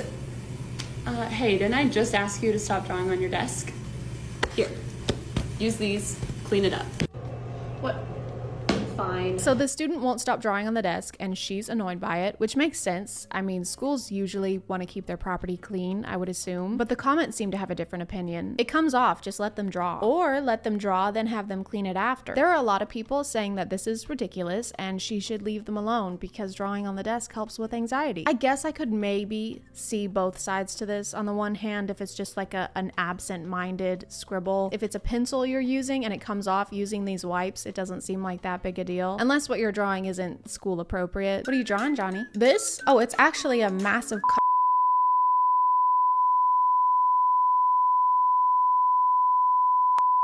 butthole. Okay, well, please clean it up. Just let him draw. He has anxiety. But I can also see being a teacher and this kid isn't listening to you while you're trying to keep your classroom clean. Teachers don't get paid a lot, guys. I don't know if you've heard or not. Definitely not enough to be like guardians of the school desks. I can't say that without sounding like a Visco girl. Desks. Desks. Desks. Like, is that in the job description for being a teacher? Must be able to teach kids 9 through 12, must make TikToks between class periods, and must personally ensure the safety and quality of all desks on school grounds with your life. Or you're fucking fired. Miss Cheney. Yeah? I've been trying to get all these drawings off of the desk, but they're just not coming out. Oh, you don't have to do that. You're not even the one that drew on the desk. But if during your work time you want to keep trying to get it off and make it your project, I'm totally fine with you doing that. By the end of the school year, these are going to be off of the desk. Okay, and now we're enlisting other students to try and get the drawings off. They're not even bad drawings. And if they haven't come off at this point, I think it's fate. They're supposed to be there. You might actually cause a Nexus event if you keep trying to erase them. Hey, Miss Cheney, can I go to the bathroom? Yeah, of course, go ahead. Okay, thanks. This is something I'll never understand about school, is having to ask to go to the bathroom. I have anxiety. shocking, but it was a lot worse in high school, like a lot. If I had been in school and had to ask for permission to go to the bathroom, I just wouldn't do it. I would just remove the need to use the bathroom from my body. I would transcend morality. You have to raise your hand, the teacher stops talking and everyone looks at you, and then everybody is gonna know that you, a human being, use the bathroom. That's fucking embarrassing. Right, here you go. Hey, when you go to the bathroom, if you're getting a snack, could you just let me know? I don't understand the issue with this one because they got snacks. Kids eat a lot. They probably were just hungry and grabbed them from the vending machine on the way back. Not really what I would call sus unless they came back through the vent. Bye everyone, have a great day. See you tomorrow. Hey, can I chat with you for just a sec? Okay, so do you have any medical conditions I need to be made aware of? Are you legally allowed to ask a student that? Like, are you allowed to just go up to them and be like, hey, I was just wondering, is there a particular reason, perhaps a medical one, that you shit so often? Or is shitting violently and frequently just like a hobby of yours? The 10-15 minute bathroom breaks really need to end. Our class is only 45 minutes long, which means you are missing a lot of instruction by being gone for 15 minutes. Personally, I don't think I would ever be able to go up to a student and ask them what they're actually doing when they're using the bathroom. That just seems stressful for all parties involved. Maybe there's a better way to go about it, right? Like maybe you could have students fill out forms detailing their entire medical history the first day of class, or put security cameras in the bathroom stalls. It's way less intrusive. I think the biggest reason I've seen so many angry comments on this account is about this particular topic, which is students having cell phones in class. Hey, can you please put your phone away? Thank you. Hey, could you please put your phone away? I've already asked you once. Thanks. Okay, here's the deal. I shouldn't have to ask you 3 times to put your phone away. I can see that you're playing a game. So you're gonna put your phone in the phone jail and it'll sit over there until the end of class when you can pick it up right before you leave. Sound good? Here you go. She had to turn off comments on this one, but I've even seen people go onto her other videos just to leave a comment about this one because it made them that angry. Again, I've never been to a high school class, but if you don't want your phone taken away, then maybe just don't be on it when the teacher looks at you. I mean, whenever I was sitting in class, I would check my phone, but you have to do it discreetly. So it just seems like this student is bad at being sneaky. Like, if you can't check your phone without your teacher busting you every time, you kind of deserve to have your phone taken away at that point. Just get better at being deceitful. It's the right thing to do. I teach high school and I think this policy is very fair. If they finish early or if I tell them that they can go on their phones, then they can go on their phones. Also, if we have long class periods, which some days we do, I'll work in like a 5-minute phone break for them to have a brain break. But if it's work time, if I'm speaking, or if they're taking a test, phones should be put away. I mean, yeah, of course you can't be on your phone during a test. Why is that even an argument? Hey, Sarah. What's up? We're taking a test, as you know, and I couldn't help but notice you have all the answers pulled up on your phone. Yeah? Yeah, so I'm gonna have to take that. Yeah, you can't take it. It's my property. Okay, well then I have to fail you. I'll draw on the desk. No, please. Sarah, okay, don't touch the desk, all right? I am so sorry. Just forget I said anything. No, please. I looked for forever on her page for the TikTok that started all this drama, and apparently it got deleted, so all I could find was this duet. Are you sure you don't want to put it in here? It's just going to sit over there until the end of class and you can pick it up before you leave. No? Okay, so that's blatant disrespect towards me, your teacher. So I'm going to call down to the office. An administrator will come down. They'll bring the school officer. The school officer? Is that like a security guard? So we're calling security because a student was watching TikToks in class. I mean, unless it's like during a test and the student is refusing to get off of their phone. But still, why wouldn't you just fail them on the test and then tell the kids' parents that they're being a shithead? I think it's mostly the delivery on this one. It's a little more intense and the comments are saying that it's condescending. My personal theory is just that a lot of people have had a similar experience to this with getting in trouble with a teacher, and the cadence of this video, so that's blatant disrespect towards me, your teacher, is sending them into what is known as the scientific response of fight, flight, or leave angry internet comments. She does other kinds of videos just generally talking about what it's like to work as a teacher. She also does what I ate for lunch today videos. She seems like a genuinely nice teacher who cares about teaching kids. I feel bad that she's having to turn off her comments, but I guess she had to make a follow-up for the desk drawing video because of the amount of negative comments on that one. All right, class, who can answer that? Hey, could you please not draw on your desk? I don't want it to stain the desk. Oh yeah, I'll stop. But hey, could you please not draw on the desk? Yeah, sorry, I know. Okay, so here's a piece of paper for you to draw on instead of the desk, and here's a wipe to clean it off. Could you please do that for me? Do you not have to take paper to school anymore? Should you not at least have one piece of paper? If the students don't have paper, then why do they have pencils or pens?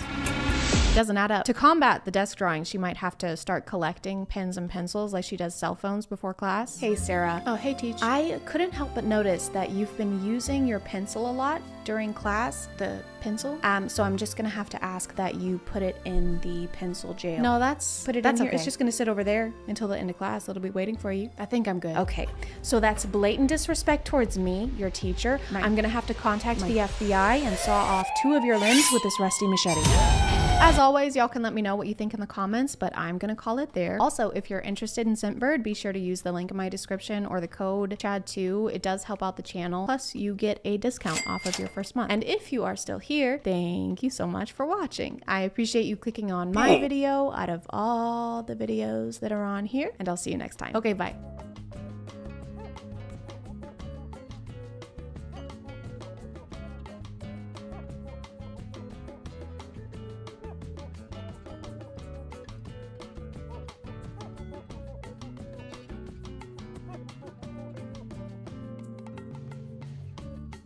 Hey guys, if you were a woman in the 1600s, your chances of owning a bank account were about 0%. And your chance of being burned alive at the stake for literally no reason at all was not 0%. We don't need to be history buffs to know that the Salem witch trials were a terrible thing that shouldn't have happened, but I did find out the other day that a lot of the hysteria was thanks to doctors claiming that witchcraft was causing illnesses they couldn't figure out. So it's super comforting to know that medical professionals blaming women for health conditions they don't understand yet is a tradition we've carried on for thousands and thousands of years. But it turns out that's not the only modern parallel we can draw from the Salem witch trials, because we're doing them again. All of it. The whole thing. On TikTok.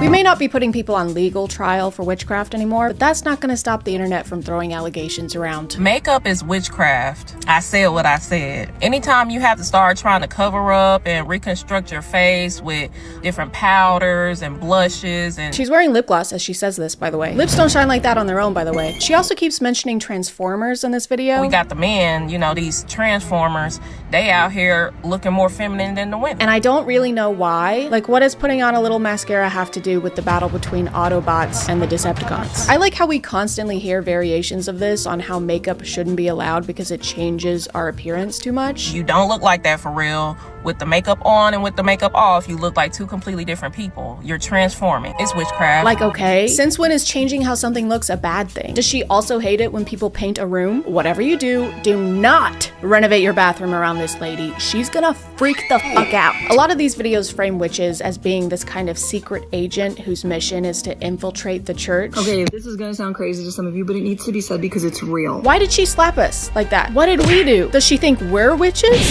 There are real Satanists from cults and real witches from covens that have been sent on assignment to your church to collect spiritual intel and to release curses. According to her, witches are the ones to blame for many things happening within the church, like sickness. And then everyone's confused, right? Like, why is there so much sickness? Why is our worship team always burn out? Why does it always feel so heavy when we're together? Divorce. Why is there so much divorce? Being poor. Why is there a lack in finance? Why is this happening? Why is that happening? The idea of seeing so many people struggle right now, you know, with the economy and other things. And the only thing you can think to blame for it is a secret agent witch. Cody Banks, if he was a witch. This just feels like a way to ignore the root cause of these issues while also shifting responsibility away from the church to actually do anything about them. Oh, there's a family in our church who can't afford groceries this month? Yeah, it's pretty sad. If only there was something we could do. You could, like, buy them groceries? Something we could do about these evil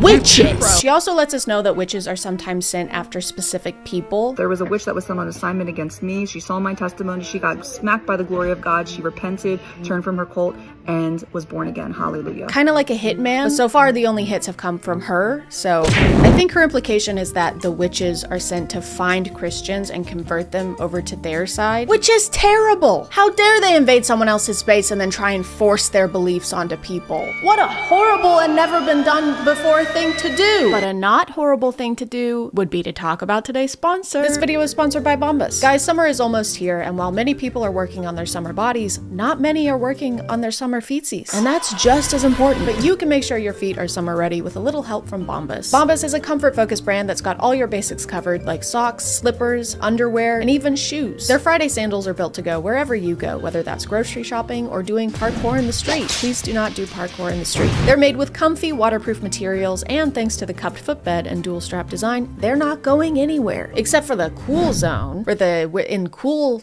town. Bombas also makes the 3 most requested clothing items in homeless shelters, so whenever you make a purchase, an item is donated to someone who needs it. So far, they've donated over 200 million essential clothing items, which is crazy and amazing. So your feet get to look cool and also do cool things. Like this. Just kidding, please do not do this. It's way too dangerous. If you want to check them out, just click the link in the description or scan the QR code here. New customers get 20% off their purchase, so go to bombas.com/ChadChad and use code ChadChad at checkout to upgrade your shoe game. Thank you to Bombas for sponsoring, and let's get back to the video. There's a common message in most of the videos I found that if you can't figure out who the witches are in your church, that's actually a skill issue. Witches are in the church, and guess what they are good at? Deception. Discernment is the #1 thing that is going to reveal if somebody is operating in something other than the Spirit of God. They basically say if you can't discern witches from actual Christians in the church, it's because you are a lukewarm Christian and aren't serving God hard enough. Which is exactly what I would say if I was trying to get my entire congregation to distrust each other. Oh, so you love and trust your community? That's actually because you're fucking stupid. There are literally witches serving Satan, and you would know that if you didn't hate God.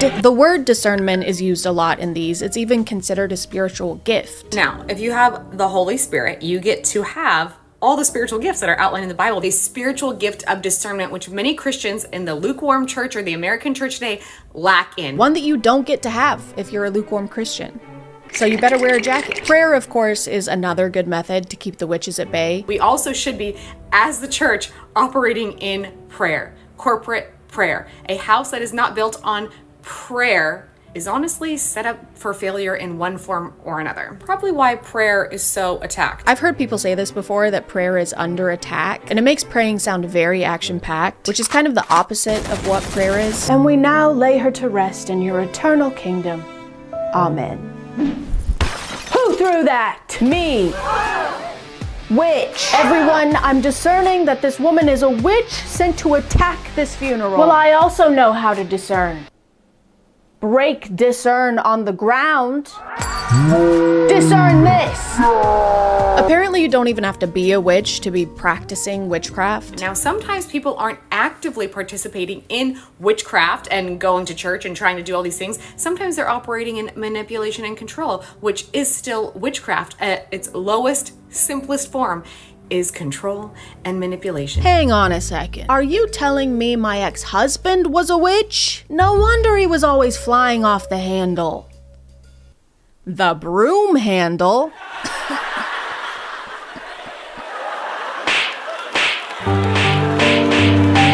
By the way, if you don't spot the witches in your congregation fast enough, they're gonna curse you. Can witches' curses affect Christians? Most Christians don't believe that they could possibly be cursed by a witch or warlock. He also says they'll have a much easier time cursing you if you haven't repented for your sins enough. Unrepentant sin in your life, which is rebellion to the Lord, which many Christians are in. Or if you're too prideful. Pride will be number 3, which most Christians are walking in. Also, many witches will astral project into your home and then monitor you. You mean they're gonna project their asses into my home? Astral project. I don't see a downside to this. I'm only seeing a backside here. These videos never really specify what's gonna happen after you're cursed by a witch. They mostly just talk about how it will happen and it will be your fault. Like, even if you accept a gift from one, you're screwed. Also, having anything given to you from a witch or a warlock in your possession, like jewelry, books, clothing, food, which will make a spiritual contract. Which has got to make church potlucks a little awkward. Rebecca, do you want some chili? Ooh, that looks delish, Stacy, but no, I'm okay. What, you don't like my chili? No, I just couldn't. I'm on a new diet. It's very low cal. I don't want your fucking chili, okay? Why, because you think I'm a witch? No, it's because your chili tastes like fucking ass, Stacy, okay? But on the other hand, if you aren't getting cursed by a witch, it's because because you're not enough of a threat to Satan, aka you're still not doing enough for God. If you have not felt any witchcraft, then you're most likely not a threat to Satan's kingdom, and you're not doing much for God. So it's bad if you get cursed by a witch, but also bad if you don't get cursed by a witch. Damned if I do and damned if I don't. Me, when I'm a beaver and I'm trying to decide to go to work or not, their qualifications for someone being a witch are also so broad that they can be applied to literally anyone. And they're never actually describing someone who practices witchcraft. They're just describing the supernatural Snow White and the Seven Dwarfs version of a witch. What does a witch in the church look like? They will usually dress very conservatively, so you would never guess that they're a witch. Oh, dressing modestly means you're a witch? You mean the thing that the church has been telling women to do since forever? Put some clothes on, whore! Okay.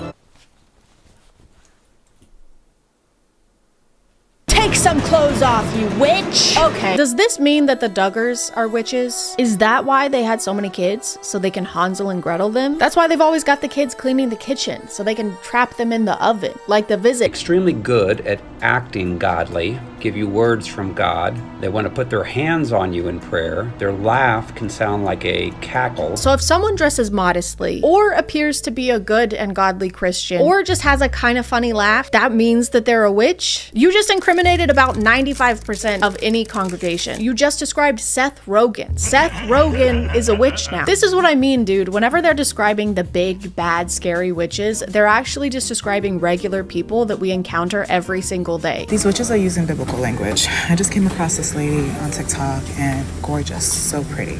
And that's always something that I know. If someone's beauty is very exaggerated. So when someone is beautiful, that makes you suspicious of them? Oh wow, you are so pretty. Oh, thank you. Too pretty. But then my spirit was like, this doesn't sound right. And I went to her page and I was looking at her stuff, and nothing was outwardly witchy. Like, she didn't say she was a witch. There was no like information that gave specifically witch. So you saw a woman on TikTok who wasn't a witch, whose account had nothing to do with being a witch, and by your own admission had nothing outwardly witchy going on, and yet you still came to the conclusion that she's a witch? And I go to her link in her bio, and I'm like, oh, this is like heavily Christian language. And I said, okay, witchcraft confirmed. I wonder where we've seen this kind of thinking before. I wonder if there's any other times in history where women have been labeled as witches despite there being no evidence to back those claims. Their explanation of witches are so dramatic and demonizing that it kind of feels like the Santa Claus for church-attending adults. The best protection against witchcraft is to forgive everyone. Humble yourself from all pride in your life. Repent for your sins. If you're good all year and on your very best behavior, then the big bad witches can't project their asses into your room and tell God that you're watching OnlyFans models twerk on dildos shaped like tentacles, okay? It's definitely a type of fear-mongering, but to what end? Like, what is the point in doing this? I'm not actually asking, I just said that for a segue. I know what the reason is. Money! Wow, what a surprising surprise! They're all doing this to sell something on the internet! I have a book called Freedom from Soul Wounds and Demons. Not only is he selling a book that teaches you how to protect yourself from witches, he's also selling an online course. Of course! Of course he is! This creator is also selling an online course, which is really funny because of this. Child, as I'm reading the descriptions, she's like, this course is to help you, find the power within. So this is your daily reminder that the witches are getting really good. So you saw her selling an online Christian course and decided that that conclusively proves that she's a witch, when you yourself are also selling an online Christian course and a book. These people need to stop writing books and start reading them. Please, touch book. This creator also falls into the selling an online course category, but she belongs in a special subcategory that I found and like to call used to be a witch but then became a Christian and isn't a witch anymore, but now they spill all the insider secrets and all the hot goss about being a witch as a career now on the internet. It's a working title. I didn't really feel weird about Halloween until I got delivered of demonic spirits. It glorifies demons. It glorifies darkness. It glorifies and celebrates death. It's actually disgusting, some of the Halloween decor that I see on people's front lawns. I can't believe that. How could we put that in our front yard? You don't like when death is celebrated or when imagery involving death is in people's front yards. You're gonna hate Easter. Wait until I tell you about what happened on the cross, dude. You know, the one that people put in their yards and on their bodies and in their churches? This subcategory is mostly people claiming that practicing witchcraft made them a horrible person, while also sounding like they know nothing about witchcraft. She said, my husband had an affair with a woman at work. How much you charge me to destroy her? Holy shit, it's an actual witch hitman. Oh no, it's Agent 666. Wingardium Levio, kill that bitch. Okay, if your husband is cheating on you, don't hire a witch to kill that woman. Hire a witch to kill your husband. How much you charge me? I said, I charge you $10,000. This story is so unrealistic. You're telling me you agreed to kill someone for $10,000? That's it? That barely even covers the cost of materials. Have you ever bought a coffin? That leaves you with like $1,000 profit, max. Guys, who the hell is Max? This grift relies on engaging a Christian audience by demonizing non-Christians. So of course he has to pretend like when he was a witch, he actively hated all Christians. She said, by the way, she's Christian. I said, well, I do it for free. It's like in God's Not Dead, when the only way they can portray an atheist character is by making them the evilest person alive. Oh my god, a puppy! I fucking hate those things. Wow, look at this gorgeous sunset. It makes me sick. Oh my god, is that premarital sex? I fuck with that heavy. I bought a coffin, I bought 21 candles, I put everything together, and the devil comes in. I could feel his presence coming. She said, how God said to leave her alone. She can't be touched. Anyone who believes in a god can't be assassinated by witchcraft. Good thing that's a pretty niche demographic. Hey, if you ever have anyone you want to get rid of, just let me know. Oh wow, thank you. Unless they like the color blue, Okay. or if they've ever stubbed their toe on something, right. or if they've ever played or not played the video game Minecraft. Okay, got it. Can't do it. So I was a practicing witch for 10 years, was involved in black magic, rituals, seances, you name it, I was doing it. I like this one a lot because the pictures she uses to prove she used to do witchcraft are just her wearing eyeshadow and of her smoking. Girl, if that's all it takes, I think we all have practiced witchcraft, especially in 2016. I'm gonna tell you the top 5 ways that the devil deceives Christians into continuing to practice witchcraft even if they've renounced the outward practices that seem more apparent. Number 1, rebellion is witchcraft. So this is rebellion to your husband. Rebellion to your husband is witchcraft? Is it? Is it really? You know what? If you want to head back to the 1600s when your husband could get you thrown in prison for not making his bread crispy enough, you go right ahead. Enjoy wiping your ass with straw. And bubonic plague. Videos like these and ones that share experiences with witchcraft all have the same purpose of painting witches as these monstrous, comically evil characters that only exist for them to prevail upon. We had a witch come into our meeting and says, I'm more powerful than Jesus. And I said, oh, that's interesting. And I went over and said, hey, you doing okay? And he says, no, I can't move a muscle in my body. He says, what's going on here? And I said, well, there's someone that's more powerful. Here. This is just Wattpad for boys. He's basically writing fanfic where he has magical powers and defeats the other guy with magical powers because his magical powers are better and stronger. When they talk about witches, they aren't thinking of a person. It's really just a pawn that they're using in order to win battles, except the battles are invisible and made up, so they win every time. Their message is this double-edged sword that makes you suspicious of your community, mainly women, let's be honest, and paints other religions as something people need to repent and recover from. And since most of this is happening online and is coming from people who are ranting in their rooms or in their cars, it's easy to forget the kind of real world effects this kind of messaging can have and has had historically. The other day I saw this video of a woman getting her hair done at a salon, but for a reason we're going to talk about more in a minute, she has some blood in her hair. I need you to wash the chicken blood out of her hair.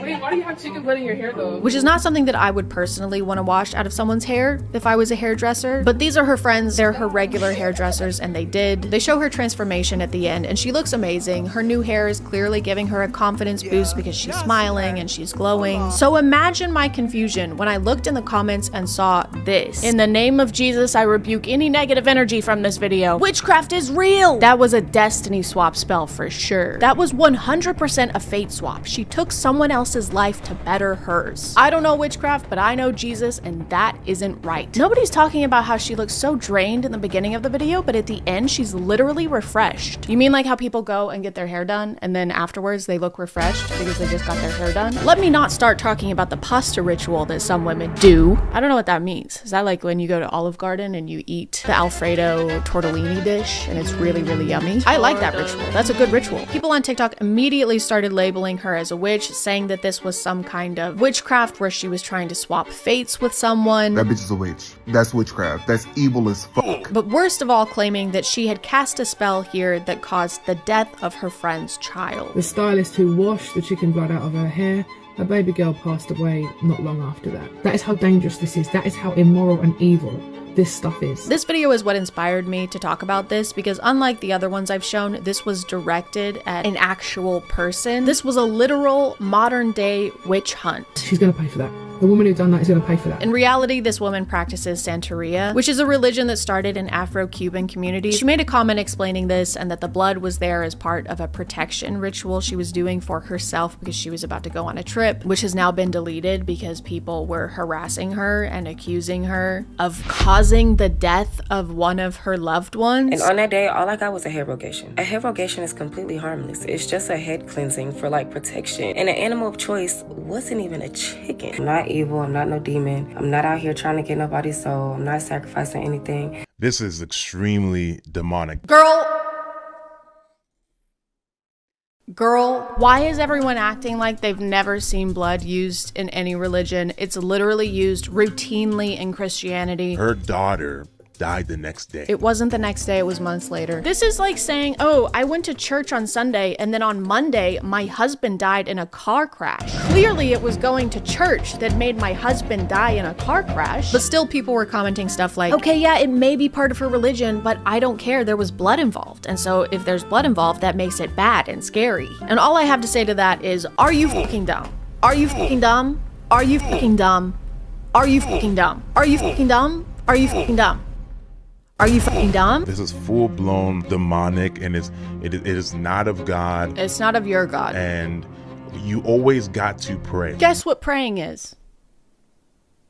A protection ritual. Guess what she did? A protection ritual. You guys are doing the same shit. You're doing the exact same thing that she was doing, just in different ways. And there's nothing good about Santeria, these spiritual cleanses, and I'm gonna put an egg cleanse, and I'm gonna sacrifice an animal and put the blood on my head. You know what's really funny about this talking point is that God literally instructed Moses for every family to sacrifice a lamb and take the blood of the lamb and wipe it over their doors as a protection ritual to protect their firstborns. Animal sacrifice, blood ritual, protection spell. Am I losing my fucking mind? It's the same thing. Do you read the Bible and then get hit by the Men in Black thing that just zaps your memory clean? Is that what's happening? So this is just a friendly reminder that sometimes we see something we don't understand, and sometimes people believe in things that we don't believe in. And during those times, we shouldn't be jumping to conclusions, even if everyone else is. Also, if your religious beliefs are founded in shitting on other people's religious beliefs, that's not a religion, that's just you being a hater. You're just a hating ass bitch, and you would be no matter what your religion was, and that's okay. I mean, it's not, but that's what it is. Anyway, guys, I've got to go fly over El Monte because my friend whose name is Hotel Transylvania needs a ride, so I'll see you next time. Witch spotted flying on a broom with a body hanging in El Monte. That looks like people on a broom. It's Hotel Transylvania.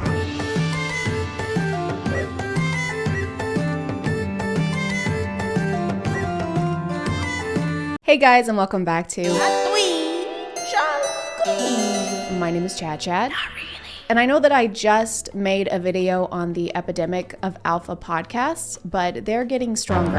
There's a new strain actually, the Delta Sigma Alpha strain. Symptoms include, but are not limited to, coughing, thinking you're qualified to give dating advice. If you want to book a one-on-one coaching call, hit the link in the description. And a sudden aversion for Sir Isaac Newton. If a girl's posting gym photos and she's actively working on her body and fitness, that's something she worked to earn. I would argue it doesn't take as much effort as it does for a man to do the same thing, because a man has to resist the earth with gravity when he lifts weights. There's no cure other than mandating that people fill out a questionnaire before they're allowed to purchase a microphone. Question A, do you intend to start a podcast? Question B, are women affected by gravity? And question C, please select all pictures that contain emotional vulnerability. Keep any struggles, problems, or issues you're having to yourself. If you're so sad that you feel like crying, never cry in front of your girl. They always need you to be the strong one. They always need you to be the logical one. If you're on TikTok, you've probably seen this clip. My FYP has been full of stitches and duets to it. How many girls do you know actually have hobbies? Like some girls, like they knit or they read or something like that. But, Bro. like, they don't spend a lot of time doing it. Dude, shout out to girls that knit. Shout out to my queens that know how to knit. So I went ahead and watched a bunch of highlights from their podcast because I'm not going to sit through an entire episode of that. I'm not that strong. What is strong though is the quality of today's sponsor. This video is sponsored by Intimina. Intimina is a brand offering products and educational resources for everything from periods, pelvic floor health, pregnancy, and menopause. They have a selection of menstrual cups, the newest of which is the Ziggy Cup 2. This one is super comfortable and it comes in 2 sizes, A and B. It's made for people with a mostly medium to heavier flow, but it's still very flexible and has this pedal thin body for easy insertion. It also has this leak-proof double rim right here and a rib tab for easy, no slip removal. This tab here is located in the front of your cup, which means it needs to be away from your cervix and pelvic bone. All of Intimina's cups are made from 100% medical grade silicone, making them safe, reusable, and hygienic. The Ziggy Cup 2 can be used for up to 2 years, so cups can be a great way to help out the environment if you're able to use them. If you want to check them out, you can go to their website at intimina.com, and if your order is over $60, the Wonder Girls Guidebook is included as a gift. This is an ebook for teens and tweens and is full of advice on how to deal with puberty. It's also available as an audiobook on their website. To learn more, you can go to their website at intimina.com and be sure to check out the discounts that they're offering right now. Thank you to Intimina for sponsoring today, and let's get back to the video. This is the infamous Good Bro Bad Bro podcast. It's like a play on Good Cop Bad Cop, except neither of them are good and the only thing they can cop is celibacy. In true alpha podcast fashion, their main focus is on dating advice, with an emphasis on never actually giving any valid dating advice and just complaining about women to each other. Red flags in women if she wears a lot of makeup. This is a big one. Yeah. This is a really big one. They don't have time to hang out with the boys. Social lives are for low-value men who aren't dedicated to the grind. But if the two of you sit at a table and record your conversations, you're basically entrepreneurs. That's why the ultimate thing you can do is turn your passion into a business. That's what we call an investment. Might as well make them honorary Kardashians because they get their asses up and work. Get your up and work. Since these videos went viral on TikTok, this guy has backtracked and told us all to relax, calm our because this was actually a social experiment. For whatever reason, the toxic feminists on TikTok love to throw your boy out of context and paint me as a evil, women-hating. You know, the experiment where you say dumbass things expecting most people to agree with you, and then once you start to get backlash, you're like, guys, calm down, Jesus. All of these are taken out of context. I'm gonna show you guys a TikTok that got a lot of heat. Basically, I gave instructions to my editor saying, yo, make these as polarizing as possible. I wanna trigger people, I wanna get crazy. Now people take these clips out of context, of course, because of the way they were edited, and paint me as some kind of villain. But I did end up watching the entire episode, you know, for context, and it's worse with the context. What kind of a woman in 2022 doesn't enjoy baking? That is the least feminine thing you can do. Not cooking.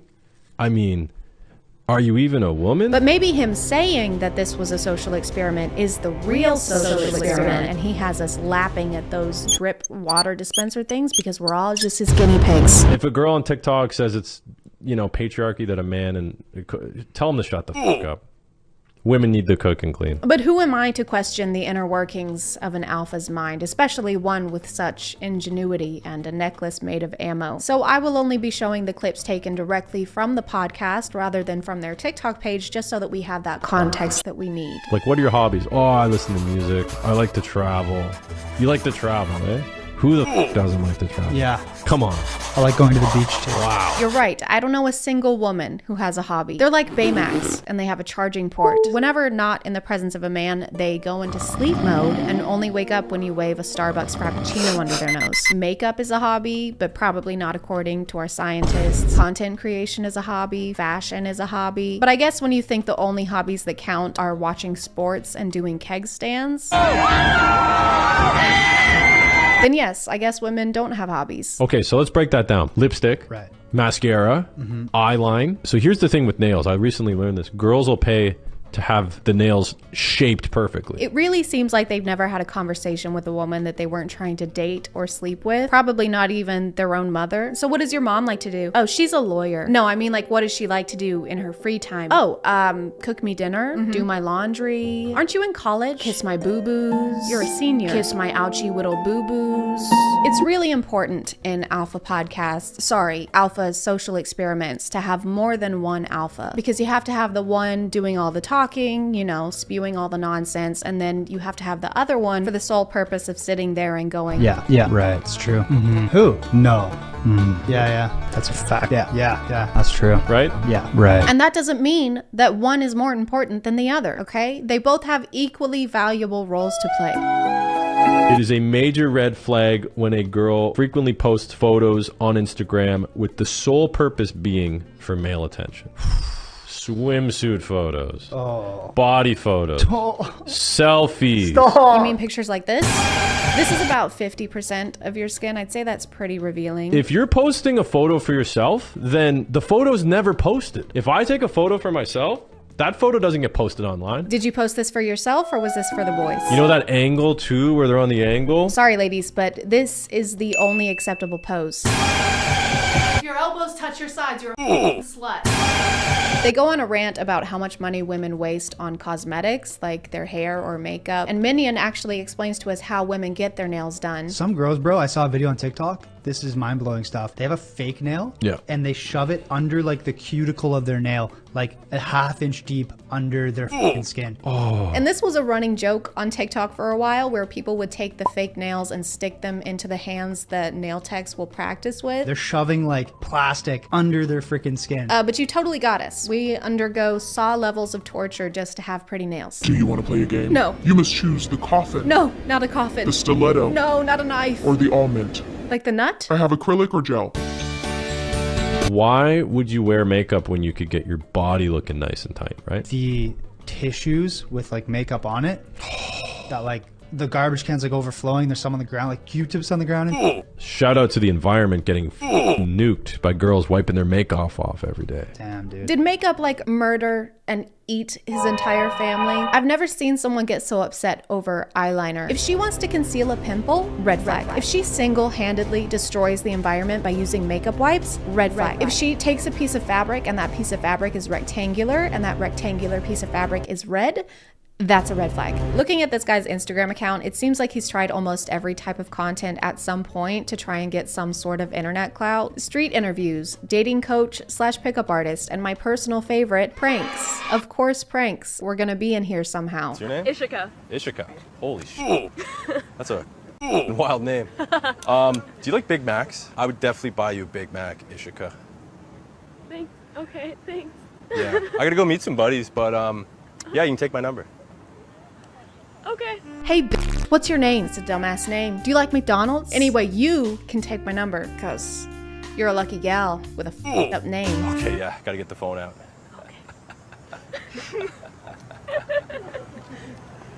Yeah, I love Big Mac. So that's the pickup artist phase, I guess. Just say Big Mac like 11 times until the girl gives you her number to try and make you stop saying Big Mac, for the love of God. But then we move on to pranks, and they're obviously super elaborate and funny in a way that's funny but doesn't upset the public, and I'm lying, he just throws trash at strangers. Yeah, it's been a long day, dude. I'm exhausted. So, just gonna have a little nappy poo on the ground. Sorry, dude, I'm on the phone. Yeah, sorry, somebody's just being rude to me there. But, yeah, I was just, what's that? Straighten it? What?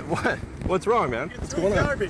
It's funny because he's disturbing the peace and pissing off this couple that's just trying to enjoy their day at the park, and then he posted this video despite this man asking that he not do that. Yeah, that's why I did that. I didn't publish it. Don't worry, guys. It's actually an experiment. It's like What Would You Do? Only if John Quiones jumped you, and then he was like, I'm John Quiones, and this is actually the hidden camera show. What would you do? What? We actually have hidden cameras over there and over there. Oh my God. So tell me, what did you think about that? when I beat you up like that just now? Well, at first I thought you were beating me up, but turns out you were beating me up on camera. I can see how you might have thought that. Yeah, silly me. Join us next week where we'll be stomping Girl Scout cookies and refusing to reimburse them. And I need medical attention. Whether the podcast was actually trolling like they claim or not, it doesn't matter. In a time that alphas keep popping out these podcasts and cold takes like Dr. Sandra Lee, you still said the things, and now your audience is mainly people who agree with that to some extent. So a great experiment, I guess. You really proved that misogynistic people exist on the internet. Hello, my name is Jack Fart. It's like Jack Frost, but fart. I hope you enjoyed this video because it was actually a huge social experiment. That's right. This entire video was edited intentionally to take the things that I said out of context. It really seems like they've never had a conversation with a woman that they weren't trying to date or sleep with. It really seems like they've never had a conversation with a woman that they weren't trying to date or sleep with. Mission successful. And if the alphas from this podcast get upset over my video or any of the things that I said, then it worked. You got super mega epically trolled. And if you're still upset, try calming down. I've heard knitting is pretty relaxing. Oops, I'm on my last 10%. Join us next time for... As long as I say it's a joke afterwards, then I can't be held responsible for my actions. I'm gonna call it there, guys. Thank you for subscribing, and if you are still here, thank you so much for watching. I appreciate you clicking on my video out of all the videos that are on here, and I'll see you next time. Okay, bye.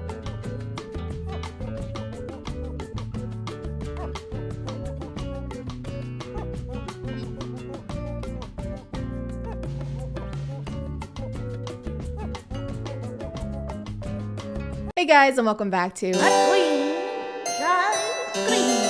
My name is ChadChad. Not really. And today we're gonna have a party.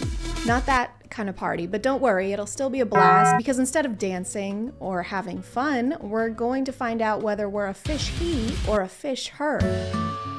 Gender reveal parties were birthed in 2008 by a blogger who decided to cut into her cake and let the color of frosting reveal her baby's gender. Little did she know she was starting a new custom involving family and celebration and wildfires. But before we start to babble about these TikToks, let's take a moment to babble about today's sponsor. This video is sponsored by Babbel, the language learning platform with over 10 million subscriptions worldwide. My mom and grandma speak Spanish, and sometimes they say super sweet things to me, like cállate and eres una decepción. You are a disappointment. So I decided it's time to freshen up my own Spanish and join the conversation. Babbel uses award-winning technology to make learning fun while teaching you how to speak a new language in as little as 3 weeks. If normal lessons aren't for you, Babbel offers engaging 10-minute lessons, games, videos, and even podcasts. They really want to avoid the monotony of teaching boring vocab words, so they teach real-world practical conversations that would be used while traveling, working, or even in everyday relationships. Triste.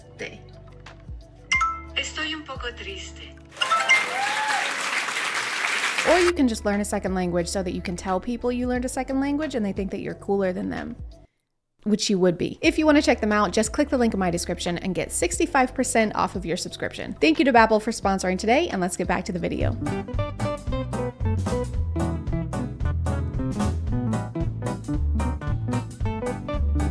This is actually the TikTok that inspired me to make this video. It went so viral that literal news outlets started writing about it. I mean, it's just her first thought is to go hug him, and then all of the boys basically body slam her. But they do eventually include her. Like this guy towards the end hands her a phone, like she's a stranger at Disney World. Hey, you don't look busy. Can you take a picture of us? We just found out he's having a baby boy. I know, I'm the mom. I'm the pregnant one. Oh, no way. Wow, it is so nice to meet you. We've met before. Anyway, just make sure it's in portrait mode. Unfortunately, this is not an isolated incident because I found another gender reveal party where the same exact thing happens.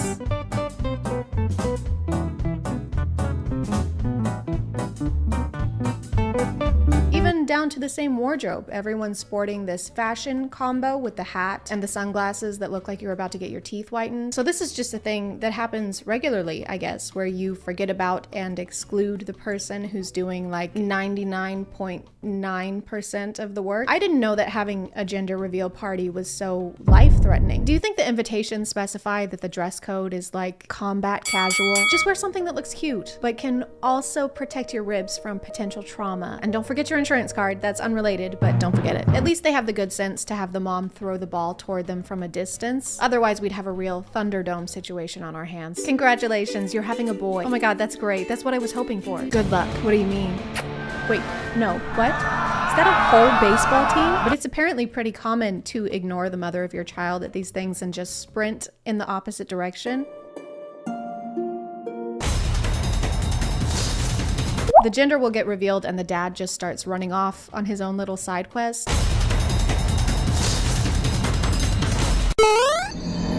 Which there's nothing wrong with. I mean, they're just excited. But sometimes you can see the mom in the background, arms open wide, chasing after him like, wow, I'm so happy. Where are you going? Maybe just a squeeze. This is kind of important.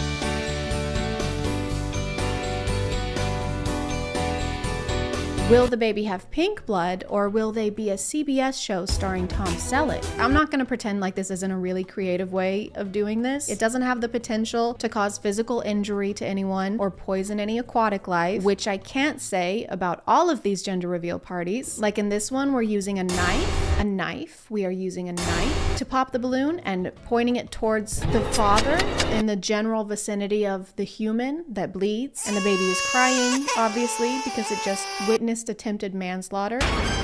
Or you could try and poison all of your loved ones with toxic fumes, huh? Wouldn't that be a gas? Oh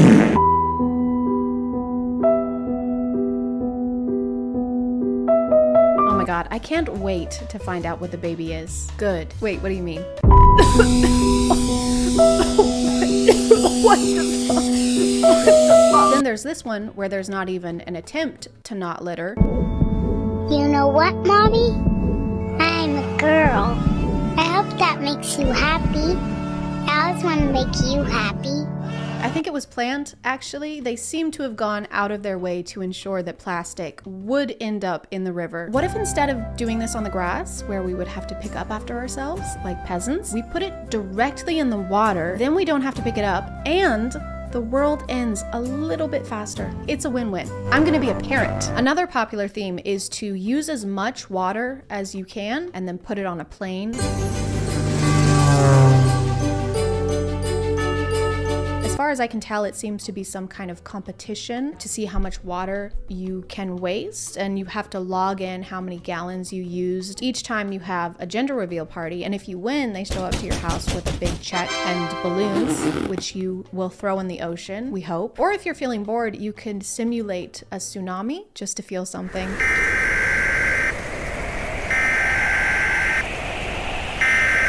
Just make sure you get the cake for a good bargain to make room in the budget for the lifeguard you're gonna need. So what's on the itinerary for the party? Drowning. Cool. Because who needs to conserve water, really, when you think about it? Water's infinite, just like awful movies starring Jared Leto. Some of these are also extremely complicated for no reason.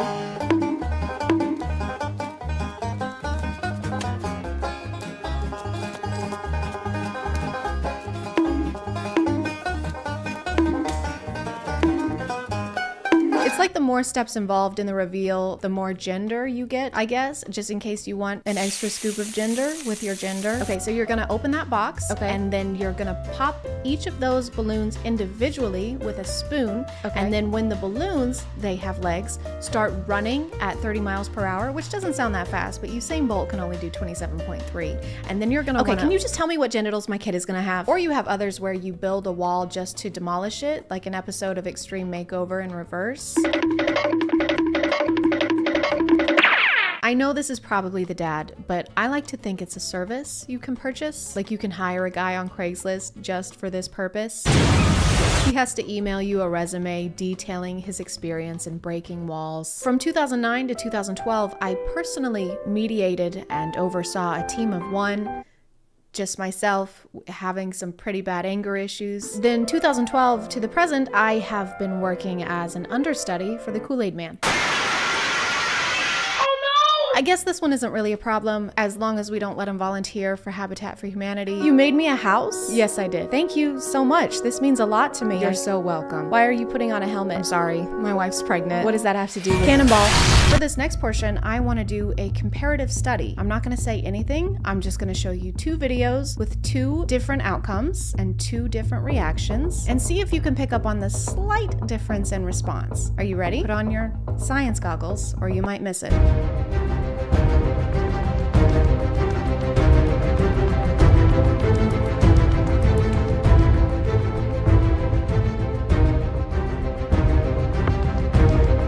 Did you see it?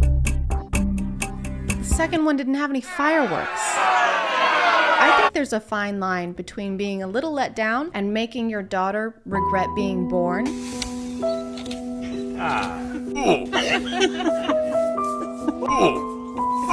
Okay, the second and third time, did you really need to go on that long in front of your other children who are girls? I can't believe we have 3 daughters. God, girls are the worst. I hate them. Mommy, why is Dad so upset? Don't worry, honey. He just doesn't like the way that you are. Girls can't play sports. These gender reveal parties can apparently cause not only marital drifts, but also tectonic ones. A family did their gender reveal party at a quarry with 80 pounds of tannerite, which is an explosive powder. When they detonated the explosion, it caused a small earthquake which rocked 2 states, causing lots of damage to nearby houses. I think we're almost at the point where we need to start adding these to the list of natural disasters. We got droughts, hurricanes, Everlay, Leelay's gender reveal. Can you imagine having to explain why you're in prison after this? I killed a man, and his mom, and his dad, and his entire family. Well, I made a girl bomb. I feel bad for the kid though, because they're gonna have a complicated childhood if this is the length their parents went to for just the gender reveal. I'd be terrified to go to their wedding. Do you, Chad, take Chad to be your lawfully wedded Chad? Yes. Mom, stop it. Put that down. Thank you. I do. Mom, no. No, stop it. Put that down. Stop. Bad mom. There's so many different ways of doing this without endangering the entire state of New Hampshire. And some people do all of them and just go all out. They have the balloons, plus the fireworks, plus the smoke. Some of them even have their own soundtrack.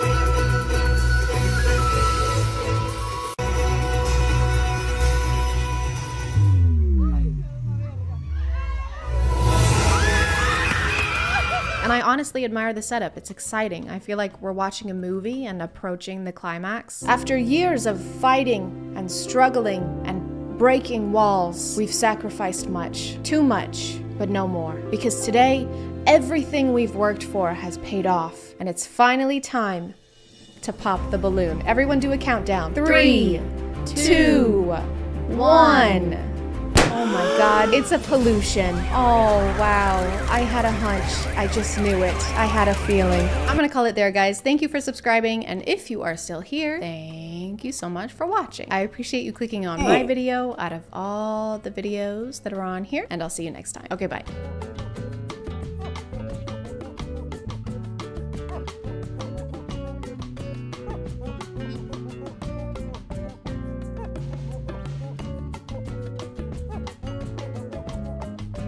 Hey guys, and welcome back to My name is ChadChad. Not really. And today I'm here all alone. It's just me, just by myself. There's no one else here. Except for Danny. Say hi, Danny. Hi, Danny. I was really worried that you were gonna just start recording a video by yourself. And I was just gonna sit here and like watch you. So like I said, I don't know if the first video of mine that you saw was the Alpha podcast, but you posted a video pretty soon after that for the War Room people where they like fight in wars and summon fire. That is correct, yes. So I figured you would probably need a refresher. I found this account for you. They just post inspirational quotes and like rules for alphas like ourselves. Did you say like ourselves? Like ourselves, yes. Oh. Thank you. It's gonna sound silly, it might be hard to believe, but nobody's ever called me an alpha male before. I'm more of the alpha than you. Okay. Here's where my alpha is, and then here's where your alpha level is. That's why we need to watch these. You might get on the same level as me. I doubt it. Hey, do you want to stop being a beta that listens to beta music with beta earbuds? Then you can with today's sponsor, Raycon. Raycon offers comfortable, affordable earbuds that start at half the price of other premium brands without sacrificing the audio quality. I have their newest and best model yet, the Everyday Earbuds, with customized gel tips so that they won't budge, no matter how many strenuous Sigma activities you're doing. Their compact carrying case, which comes in a range of fun colors, can charge your earbuds 4 times on a single charge and give you a total battery life of 32 hours. With over 48,000 5-star reviews, the Everyday Earbuds now have more bass and 8 hours of playtime that'll let you spend less time charging and more time putting the betas in their place. If you want to check them out, you can click the link in my description or go to buyraycon.com/ChadChad for 15% off of your purchase. Thank you to Raycon for sponsoring today, and let's get back to the video. Can a woman help you become a millionaire? Yes, only if you are a billionaire. I like that this was tweeted on Twitter for iPad. He was just like on his stomach with his feet swinging behind him. Can a woman make you money? The answer is no. Money and girlfriend do not go together.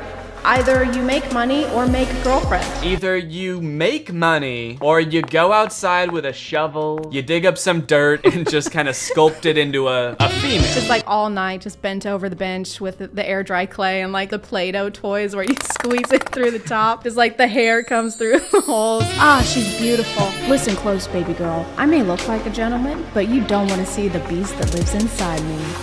I like to think that they have shoot days for these, like dedicated shoot days, and they bring multiple outfit changes, situate their glasses. Listen close, baby girl. I may look like a gentleman, but you don't want to see the beast that lives inside me. A well-dressed man is always better than a shirtless man. And then there's a man becoming shirtless in the background. And that's why I don't take off my shirt during sex. I don't take off my clothes when I shower. Wear my jorts, and my jandals. And my jen glasses. Why is he standing like that? His posture is like... This is filmed on the iPad. It's gotta like... That's right. The iPad is like falling, so he's like falling with it. So this is the guy that you don't be like this guy. This is the bad alpha. Bad alpha. No iPad for a week. Back in your cave. I failed to maintain a relationship because I don't know the art of lying. Lying. Lying. I think you should have just tweeted the first line of this tweet. I failed to maintain a relationship. Hey guys, just failed to maintain another relationship. Hey, what's up?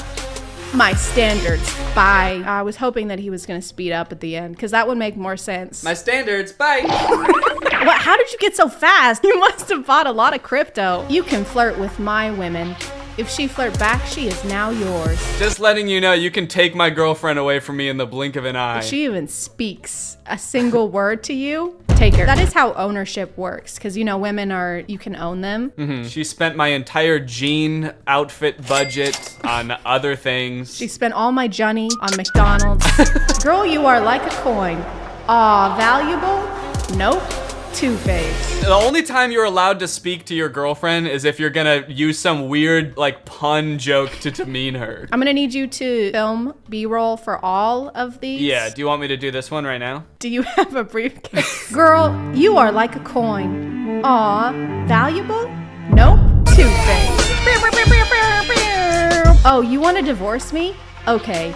Your house will stop being paid of. Your car will get repoed and your credit cards will start getting declined. And so your only option at this point is to develop Stockholm Syndrome. Oh, you want to divorce me? That's not an option, babe. Because you're gonna die. He like needs to make a mold of you before you're legally allowed to leave so he can recreate you. Yeah, wait, at least give me time to make another girlfriend. Let me scan you with my iPad. Oh, so you want the nice guy now because he became successful? Sorry, honey, but you rejected him a long time ago. Are we meant to believe that the person tweeting this considers himself a nice guy? We are, yeah. I don't think that it's very alpha to refer to yourself as a nice guy. So I think that this might be an imposter.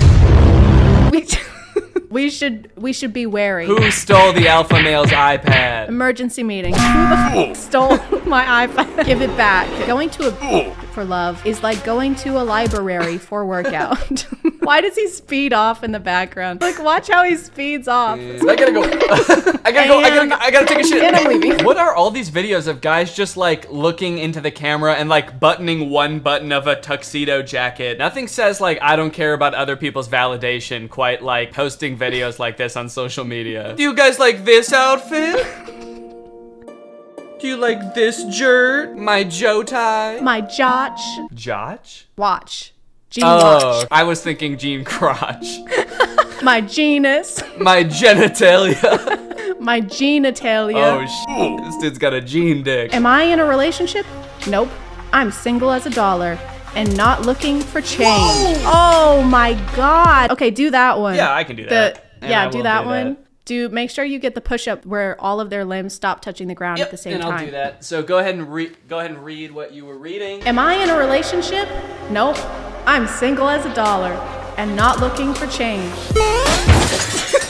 I put my whole juicy in that one. I think I'm actually a little bit more alpha than when we started even. That leveled you up at least 3 alpha levels. So go ahead and pat yourself on the jack. We should love, not fall in love. Because everything that falls get broken. Kind of like how you broke all of your ribs. What do you mean? I'm fine. The second half of this video is just me calling you an ambulance. Yeah. I'm just gonna put you edited into an ambulance in the thumbnail. Take like a screen grab of me like in midair doing that. In midair. You're straight up and your legs are perpendicular. Anyone can dress like a boy, but it takes balls to dress like man. I've never worn a suit, but that's just because I don't have any balls. Last time I put on a suit, it was one of the hardest experiences of my life. I was cowering in the corner for hours before I had to put it on. We missed the wedding we were going to. Was it your wedding? Yeah, it was my wedding, and I was shitting and pissing. Oh God. But at least I had the balls to do it. In my mind, that doesn't make you any less of an alpha. I think that you still deserve your level, which is still lower than me. Yeah, But don't have to bring that up every time. But we live in a society where people ignore each other to get others' attention. Most of these make sense, you know, like if your girl talks to somebody else, she legally belongs to them. This one, I'm not really getting what the message is. So this is alpha male trying to come up with some reason why not every girl wants to talk to him. She acts like she doesn't like me because she likes me too much. She told me not to come to her house. We live in a society where people tell other people, I don't know you, stay the fuck away from me. I'm calling the police. Why did you kill my dog? Sometimes even the devil on my shoulder asks, what the f are you doing? Where the f are we? Yeah, why are you wearing that makeup? What the hell is going on? Did we just kill some people? Like, oh my God. Women always says, the divorce was not my fault. Are you specifically talking about the women that have divorced you? Because in that case, I think I'd agree with that. He's been divorced 18 times. Yeah. They always say, all these women, they're like, oh, it wasn't my fault. And all I did was work 24/7 and I never talked to them. How could it be my fault? I've never spoken to her. The most dangerous creation of any society is the man who has nothing to lose. I don't know. This is starting to sound less fun to me, being an alpha. I don't know if I want to reach peak. Yeah, I'm starting to feel honestly threatened. There was like the one about like, you do not want to know the beast inside me and be careful when I get quiet. And now he's like, hey, just, you know, I'm the most dangerous person in existence. What wisdom would we instill to the public as far as reaching our level of alpha? All right, picture this. All right, we fade in on a black and white video of a man in a tuxedo. He looks absolutely jacked. He's spinning around. Over the video is text that says, I pooped, I farted, I'm so scared, I'm gonna kill somebody. If you're here, you definitely know who Danny is, but go watch his channel, go watch his second channel, go watch his gaming channel, go watch his Jorts channel. If you want to go ahead and send me money, that would be cool too. I'll put Danny's Cash App somewhere on the screen, so send Danny money for the ambulance so that he can fix his arms. And in the meantime, thank you so much for watching. I appreciate you clicking on my video out of all the videos that are on here, and I'll see you next time. Bye.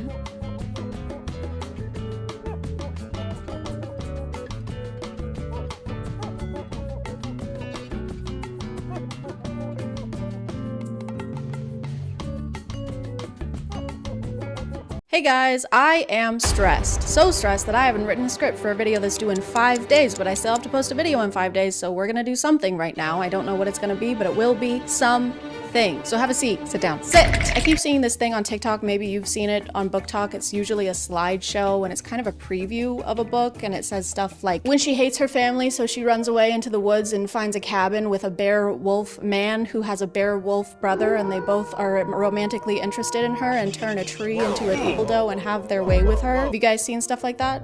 Too? I have. I've seen stuff like that. Let's look at some of those things if we can find them, because that's the rule of commentaries. You're supposed to find something that you don't like looking at it and then look at it a lot more and dedicate a whole video to it. That's showbiz, baby. That's just showbiz. It's showbiz. That's showbiz. I had so much to do today that I got into a paralysis mode where I literally walked in a circle in my house. I couldn't figure out in what order I should do things, so I did none of them all at once. My ADHD medication is not strong enough. It will never be strong enough. Ever. I found one. When she finds out her online best friend isn't who he says he is. He's the same person she's been obsessed with for 8 months and has been trying to forget about. Turns out he's just as obsessed as she is. And he's her ex-boyfriend's dad. Oh, father. Oh, okay. All right. All right, girl. So she's been stalking her ex-boyfriend's dad, and her ex-boyfriend dad has been stalking her. You guys are made for each other. This one's not very spicy. That's not spicy. That's just an age thing. It's not that weird to fall in love with your ex-boyfriend's dad. I do it all the time. I just did that yesterday. He has so many red flags. He's 13 years older. He's possessive. He's obsessive. He spanks you. He ties you up. He likes to do you hard and rough. He unalives people. Was all of this just listed on his Hinge profile? Yeah, I'm a stalker. I'm old as hell.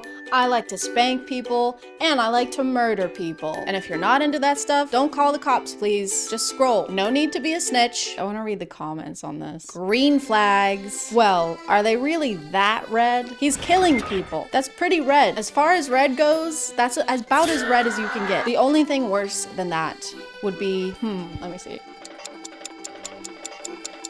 I'm so good at improv. I'm so good at coming up with things on the fly. I'm so good at being on flies. Why nobody hating? This is me. This is my alt account. That was me. I said that. I thought it was a slide, but it was a screen recording that someone took of a slide. Don't do that. The shy, innocent girl being afraid to get a tattoo because she has low pain tolerance. The 6'5" tattooed hockey player smirking and saying, "You're a lot better with pain than you think." Boy, if you don't... Ooh, I found one. The shy invisible girl is invited to play Drink or Dare with the hockey team, and she doesn't realize how dirty the dares are. What is with hockey? Why are we all talking about hockey? Is that a new thing? Do I need to start watching hockey? So when it's her turn, she gets a dare that puts her in a compromising situation. Either she can drink, or she can lick whipped cream off one of the players anywhere below the neck. When she says it aloud, the Playboy hockey player volunteers himself, not wanting to see her with another guy. Her crush for him is growing, and she's afraid to get involved because of his history with women. But she does the dare, and before she knows it, he's taking his shirt off. She sprays the whipped cream down his abs and licks, and the whole team watches as she does it. She's the only one close enough to hear him moan, and then and that's the end. What the fuck? Why are you edging us? What happens next? Do they do it in front of the whole hockey team? I don't know. I keep seeing books that are about hockey players. That's just not a sexy thing. When I'm thinking of sexy things, which I do pretty often, hockey player has never shown up in my head. A sink with no dishes in it? Absolutely. Going to bed by 11 p.m.? Fuck yes. Starting my period and only getting 2 giant cystic acne spots? That's sexy. That's what I want to hear about. And something I want you to hear about is today's sponsor. This video is sponsored by Lelo. I'm very pleased to announce that Lelo, the ultimate pleasure brand, and I are teaming up to give away free toys and discounts. Not these kinds of toys. The adult ones. The ones made for grown-ups who need to have a little grown-up fun sometimes. That's right, folks. You can win a free luxury Lelo toy because they're giving away thousands of them per month. They're the go-to luxury brand known for their first-rate designs and for putting quality first. But it's not just about toys. It's about being empowered. It's about self-care, and yourself wants to be taken care of. You know? You get it. And now Lelo has teamed up with the fashion brand Diesel to make a limited collection of toys like the Tor 2 and the Sona Cruz. Lelo also has the Cosmo Seal of Approval, and if you want to narrow down what kind of toy would suit you best, feel free to use this article as a guide because they have so much to offer, you might get lost in the sauce. If you want to check them out, you can click the link in the description. And if you want to enter for a chance to win a toy or discount, then be sure to subscribe to their newsletter. Thanks to Lalo for sponsoring, and let's get back to the video. Ooh, I found another slideshow. Okay, it's actually showing me slideshows now. Oh shit. Okay, this is a lot. We're getting into the stuff now. We're in the deep of it. Holy shit. When she's riding her boy roommate's face and then someone knocks at his bedroom door. That's the shock emoji. Unable to stop myself, I sink my teeth into her thigh, loving the way she hisses down. Okay, this is just cord. This is just cord. Dude, you all right in there? My Page's eyes widened and all's good, but he has no idea. Okay, this is just cord, and I'm going to skip this one. Oh my god, I don't want the cord. I want the scenarios. I don't want to read that one either. Her sleeping through her alarm for 3 minutes straight. Her brother's best friend lying next to her, smirking as she sleeps through it. Wake her up, man. Help her. Now she's gonna be late for her meeting, and you could have done something. This is no smirking matter, sir. Also, no one sleeps with a lace bra on. This isn't cute. No one does this. Oh, time to go to bed. Let me put on the itchiest piece of clothing I own. When she never reached an so he. Okay, I don't want to read porn. Guys, I just want it to be silly. I don't want to hear about that stuff. That's gross. How is this allowed to be on here? I have seen the C word more times than I can count. 23, 24. What are you doing, TikTok? I'm so glad we actually found slideshows. I was worried we weren't going to find any, but now all the slideshows are just So when God opens one window, he closes a door, whatever that, I don't remember. When your fake husband orders you to wait for him naked on the balcony, except there's another couple making out next to yours, so you go back inside. Your eyes lock with your half-naked husband who demands, "What did I tell you, Bianca? I'm naked," you whisper. We know, Bianca. It says you're naked 2 times already. Distracted by the sight of his bare chest and abs. Where were you supposed to wait? Nervous, you open your mouth to lie, but your neighbors take it up a notch. His lips lift and he arches one eyebrow. How do you lift your lips? Do your lips even lift, bro? How much can he lift with his lips? Like 350? My lips can lift 400, not these ones. I've got the strongest lips this side of the Mississippi. This is a little more explicit than I was thinking. This is a little harder than I thought it would be. And I'm a little harder than I thought I would be. When there are 9 straight pages of him eating her out. No, thank you. And you posted them all on TikTok? When he's meeting his boss's daughter for the first time and he says, "You must be what, 22, 23, 24, 25, 26, 27? I'm 28. Thanks though." Why does this have 103 likes? This is just a conversation of 2 people discussing how old they are. And 100,000 people were like, "Yes, good. I like that." You're 69ing with your brother's best friend. As you do, you try to, okay. All right, this is too much. Oh my God. Guys, this is just, I'm looking at porn on camera. This is weird. This is not what I wanted. This is stressing me out more. When she calls him friend to stop the situation from getting too steamy. Is that our safe word? The top comment says, "Can someone please explain to me what safe word means?" You're too young to be seeing this video if you don't know what that means. Log out. Go outside. When her husband doesn't want to get her pregnant. I saw the rest of it before I finished reading it. When her husband doesn't want to get her pregnant, so he sends his brothers to do it. What? Why would, it doesn't say he can't get her pregnant. It says he doesn't want to. I don't want to f my wife. Just get them to do it. Mom, I don't want to f my wife. Can Charlie do it? Why am I always the one who has to f my wife, Mom? God, I hate this family. When your hot bodyguard is enjoying you and he accidentally answers a call, it's the head of the mafia on the line, his boss, and your dad. He clamps a hand over your mouth and glares at you in warning. But it's too late. You're about to...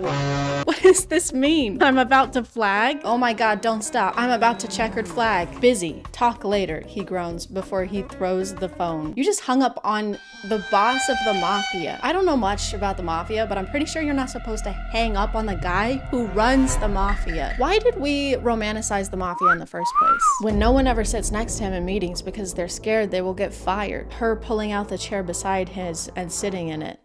Bruh. What? He'll fire people if they sit next to him? Hey boss, can I sit here? Of course you can.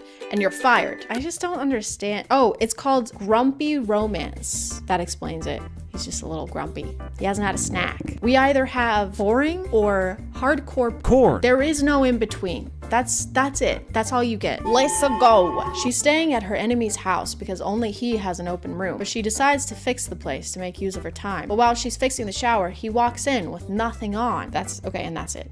All right. Well, it would make sense for him to be walking to the shower with nothing on. I don't know how else you would walk into a shower. Also, why is she staying at her enemy's house? Because only he has an open room. You can't find anyone else who has a free room. You guys can't be that big of enemies if you're still open to staying in the same house as him. Seems like you guys just have beef. Also, if I'm staying at someone's house and I get a little bored, my first instinct isn't to start renovating their home. Well, I have a free hour, so guess I gotta replumb the bathrooms and then sleep with my sworn enemy. There's nothing else to do. I can't do anything else. There's nothing else. You were having an argument with your husband. He's sitting in the living room while you yell at him for half an hour now. And the worst part is that you're not even listening. I was. Just waited for you to finish, love. He then did a manspread in the sexiest way possible.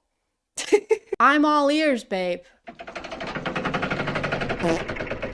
Babe, what's wrong? I'm listening. Go on, love. Yell at me. You weren't going to yell at him anymore because you could have seen the way he looked at you.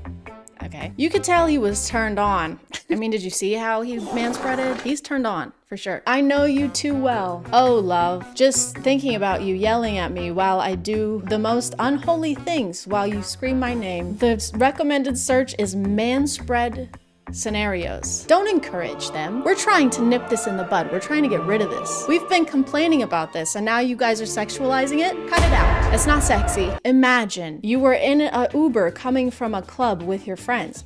There was no space left and you had to sit on Ian's lap. Okay, I did read some Wattpad when I was a kid. Not enough to know what E/N means, so I'm just gonna say Aaron. Kind of looks like Aaron. Let me put the seatbelt on, Aaron said. There was so much noise in the car from the loud music and your drunk friends, so no one was paying attention. While Aaron put the seatbelt on, he was barely touching your body. Are you afraid to touch me or what? Hey, are you afraid to touch me or what? What are you, a little bitch? What's the problem? No, of course not. It's just, he said as you cutted him off. Oh my God. She cutted him? Stop. Oh my God. You're hard, you said, with a smirk on your face. You guys are in an Uber with a bunch of other people. Keep it in your pants. Literally. Put it back in your pants. Why in? Okay, I do know what this one means. That's my name. And my name is Chad. Really? Chad, he said, surprised. If that helps, This is not helping. This is not helping the day I'm having. If that helps, I'm too, you said. Suddenly his hand got on your thigh. Oh, it got on there? That's a sexy way to put that. Suddenly his hand got on my boob. That's so sexy. Thank you. Okay, and then it gets to be too much. And then you go too far. You have to tease it, okay? You can't go straight to the heavy stuff. You gotta warm us up a little bit. Imagine you run as fast as you can. That because you just pranked your enemy. I don't know what kind of enemies you guys are having. You don't really usually have a back and forth with someone who's your sworn enemy. 2 words. He's wet. I don't like those 2 words. That asshole deserved every single water drop that was falling on him. You don't get to close the door and your enemy just pops up. As you both are in, he closes the door and locks it. Come here, Chad, he says, his shirt glued to his skin. Come on, Aaron, it was a prank. Why do you always have to overreact? Oh yeah? Overreacting? He grabs both of your hands and pins them on a wall, his body pressed to yours in water. Yeah, it sounds like you guys really hate each other. It sounds like you guys really don't get along at all. You can't just say that you're enemies and then you hang out with each other and you enjoy each other's company and have camaraderie. That was the word I was looking for, camaraderie. You can't have camaraderie and general banter with your enemy. I'm your enemy and I just killed your mom, your dad, your brother, and your sister. Oh yeah? Well, I just got your nose. Stop, give it back. Stop. All right, I'm gonna stop reading these. Comment below if you want me to read E/N/Y/N stories on imagine.talk. Comment below. Comment above if you want, if you can figure it out. He's 38. He thought she was 21. I don't like where this is going. He fell for her, but then he finds out her true age. Oh no. He sets her free to give her a life. Sets her free? Oh, was he keeping her in a fence? Why couldn't she leave? Months later, he receives a call. She's been taken to the hospital. What happened? Oh, in the caption it tells us, age gap, mafia, she's pregnant. These are like the spark notes of the story. Wait, how old is she? How old is she? Why are so many authors obsessed with making the female? Oh, she's 18? Ew. He's what? He was 38? There's a 20-year age gap? Ew! What is wrong with you guys? I thought that maybe she was older than she said she was and that he was just gonna be mad that she lied. But no, she was actually younger. She's 18, he's 38. And he's in the mafia. He's probably the boss. Or he's her bodyguard. Why don't they have any other positions? Do they have any other positions in the mafia besides boss and bodyguard? What about secretary? Can we have one where the guy is just a secretary for the mafia? He just answers emails for the mob boss. All right, I just rescheduled your 9 a.m. and your mom called to confirm your lunch with her today. Okay. All right. Still on. Okay, I'll let her know. I'm still feeling a little stressed, if not more stressed. I don't think this helped at all. Let me just find some other ways to calm down. How to relax. Try active relaxation. Focus on your breathing. Get creative. Spend time in nature. Picture yourself somewhere serene. I can try that. Waterfalls are serene. Creeks are serene. I'm picturing Serene Williams. This is perfect. I'm so calm. I'm gonna call it there, guys. Thank you for subscribing. And if you are still here, thank you so much for watching. I appreciate you clicking on my video out of all the videos that are on here. And I'll see you next time. Okay, bye.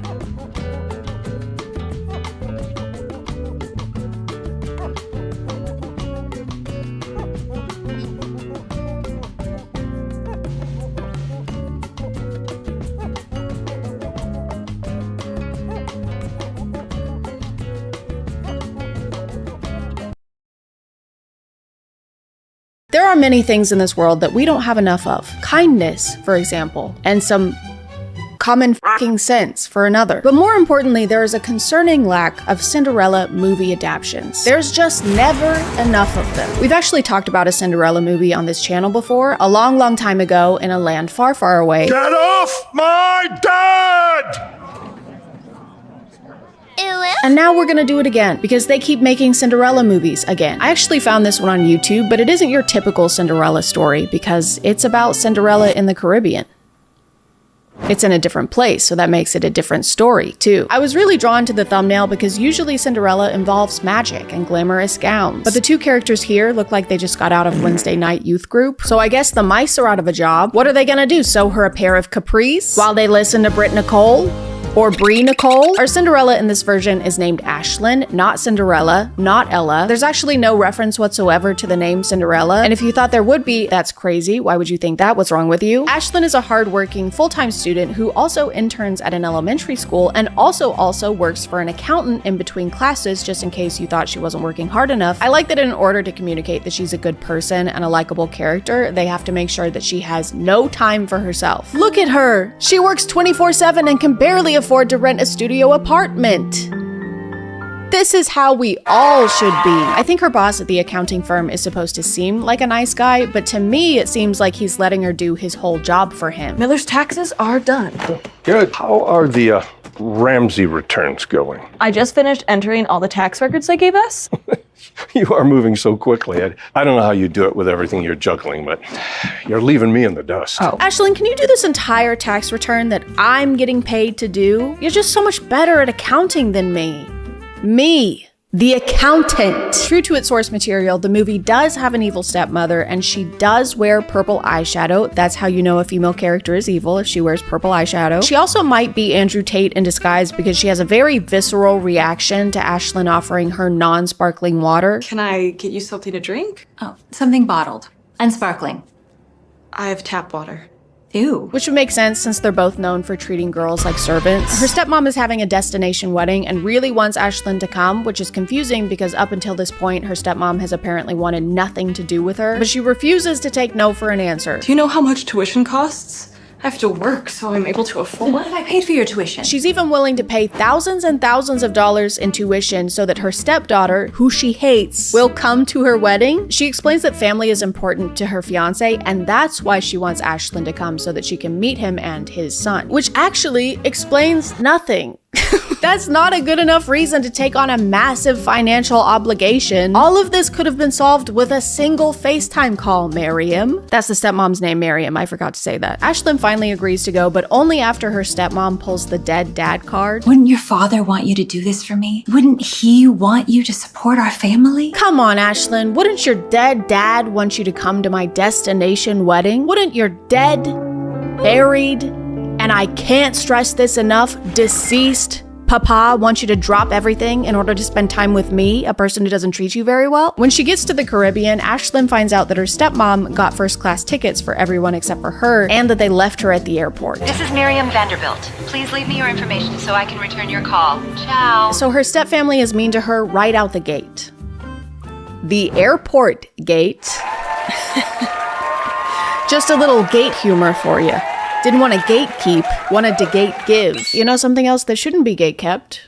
Is today's sponsor. This video is sponsored by Bombas. Bombas is a comfort-focused brand that makes comfort-focused socks, slippers, shoes, and much more. Chances are, if you look at my feet on any given day, you'll find a pair of Bombas socks on them. It'll be a little strange that you're looking at my feet, but that's what you'll see. Bombas spent literal years testing their products for durability and comfort, and it shows, especially in their Friday sandals. These guys are built to go wherever you go this summer, rain or shine. Emphasis on the rain. It won't stop raining here. It's been weeks. I miss the sun. Is there a Mr. Sun? If there is, can you tell him to get back to work? They're super lightweight and have a cupped footbed to keep them from slipping off, plus a hexagonal pattern on the bottom to keep you from slipping off the ground, because it's still raining. It won't stop raining. But I think the best part of Bombas is the fact that they've donated over 200 million essential clothing items across all 50 states to people experiencing homelessness. One item purchased from Bombas equals one donated, meaning your feet look good and are also helping to do good. So if you want to check them out and upgrade your shoe game, just click the link in the description or use the QR code on screen and get 20% off your first purchase for new customers. Thank you to Bombas for sponsoring, and let's get back to the video. Her family is staying in this super nice villa, and Ashlyn is forced to stay in a room that everyone else acts like is gross and insulting, but really is just a normal looking room. Mom thought you'd feel at home in this room.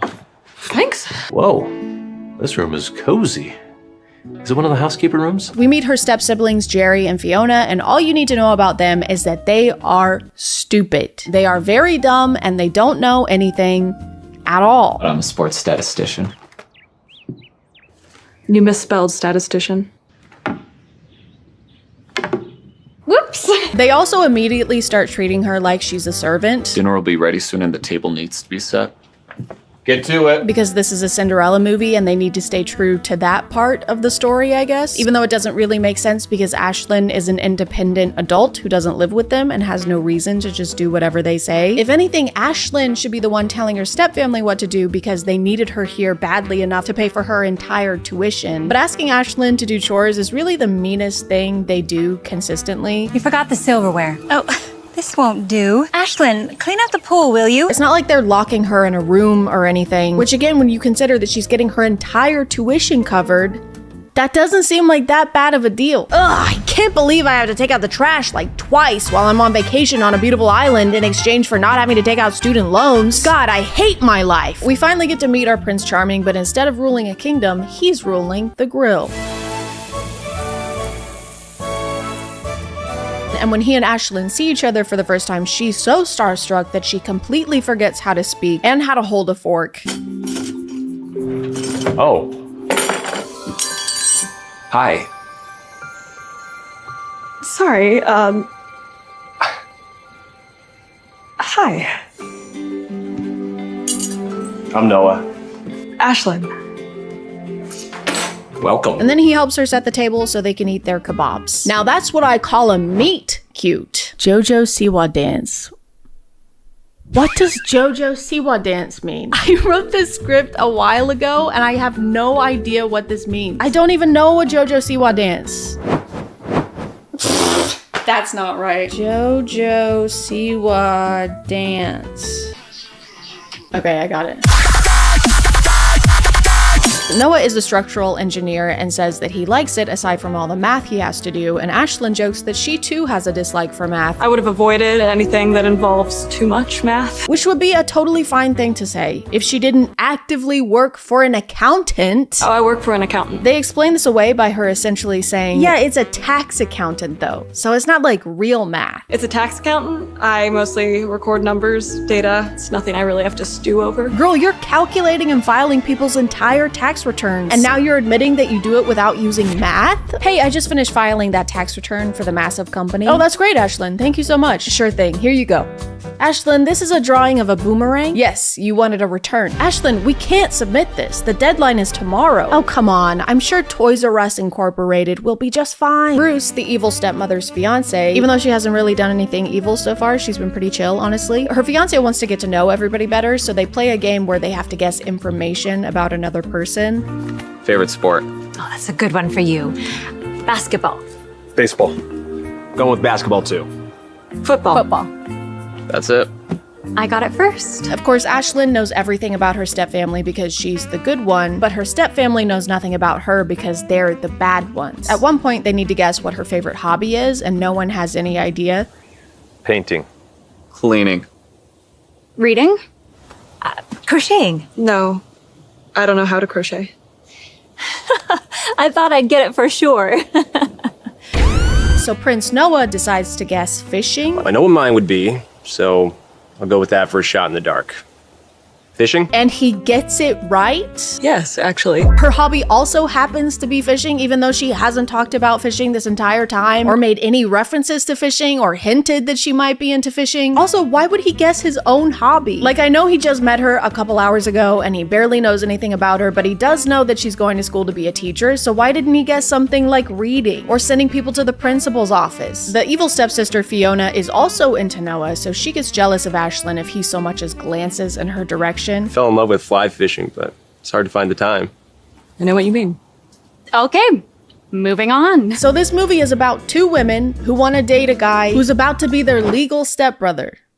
They're having an incest off, where the winner gets to do incest. Yay! They also barely leave this villa, and whenever they do, the shots look like stock footage. So when I was watching this movie for the first time, I've seen it like 5 times now, I looked up one of these shots and found the stock footage online. So I watched the rest of the movie thinking that they're just in the US somewhere and they're using stock footage to make it seem like they're in the Caribbean, because that would save them so much money on traveling and booking locations. But after I looked into it some more, I found the villa they're staying in, and it actually is in the Caribbean. And that confuses me even more because they actually were in the Caribbean, but chose to show so little of it and film 97% of the scenes indoors. One of the rare times that they do leave, they visit this bird sanctuary where Fiona makes Noah hold her hand and doesn't know what birdseed is. Here, Noah. I'll share with you. Oh, thanks.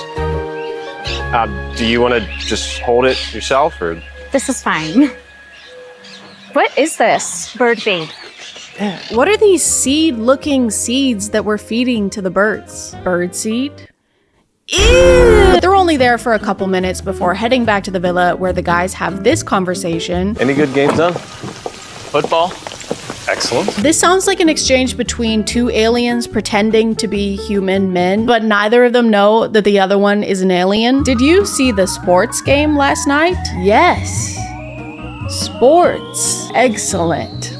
Egg salad. Egg salad. A recurring bit in this movie is for characters to not know what something is. For example, Bruce, who is in his 60s, has apparently never encountered a bakery before. We're leaving for the cake place. The bakery? Yes, that. The wedding bakery or whatever they call it. Oh, okay. Oh, they give samples too. Yeah, Bruce, that's the whole reason you're going. You know, to try cake for your wedding? Does he know he's getting married? Has anyone told him? While they're at the bakery, Ashlyn and Noah bond over a very deep, very layered conversation. Wish this had more frosting. Really? Yeah, I prefer a 1-to-1 ratio of cake to frosting. That sounds delicious. Horrifying. You can't taste the cake with all that sugar. Well, that's why you also have fillings. That part sounds good. This conversation about cake goes on for 3 minutes. I am not kidding. I love a vanilla cake paired with passion fruit. Well, I'd love for this scene to end. Holy fucking shit. Throughout their trip, Ashlyn's stepmother is constantly pulling her to the side and telling her she's doing something wrong, like she's not smiling enough or she's talking to Noah too much. You're not being very nice. What do you mean? I don't want Bruce feeling like you're against this wedding. I'm not. Then stop being so morose. You need to watch yourself. Why? You're here to be a part of the family, but don't get too comfortable. Like with Noah. She also tries to exclude Ashlyn a couple times so that Fiona and Noah can spend more time together. In fact, she's actively trying to help Fiona get together with Noah. Do you have a crush already? He's gorgeous. You can't blame me for noticing. Give it time. Maybe don't do that. Maybe if one of the roadblocks you're hitting while trying to woo your crush is that they're about to be your legal step-sibling, you shouldn't be giving it time. You should be serving it. The next roughly 15 minutes of the movie is dedicated to the family going on a boat. We get to watch them have the idea to go out on the boat and then ask who else wants to go on the boat and then hear everyone's reasoning for why they don't want to go on the boat or why they do want to go on the boat. And then we watch them go fishing on the boat while they talk about other times that they went fishing on a boat. And then they take the fish that they caught while they were on the boat back to the villa and they talk about how they're going to prepare the fish for dinner so that they can eat the fish and talk about being on the boat. Fiona sees Ashlyn and Noah walking on the beach and gets very upset. So she sneaks into Ashlyn's room and deletes the research paper she's been working on this entire trip.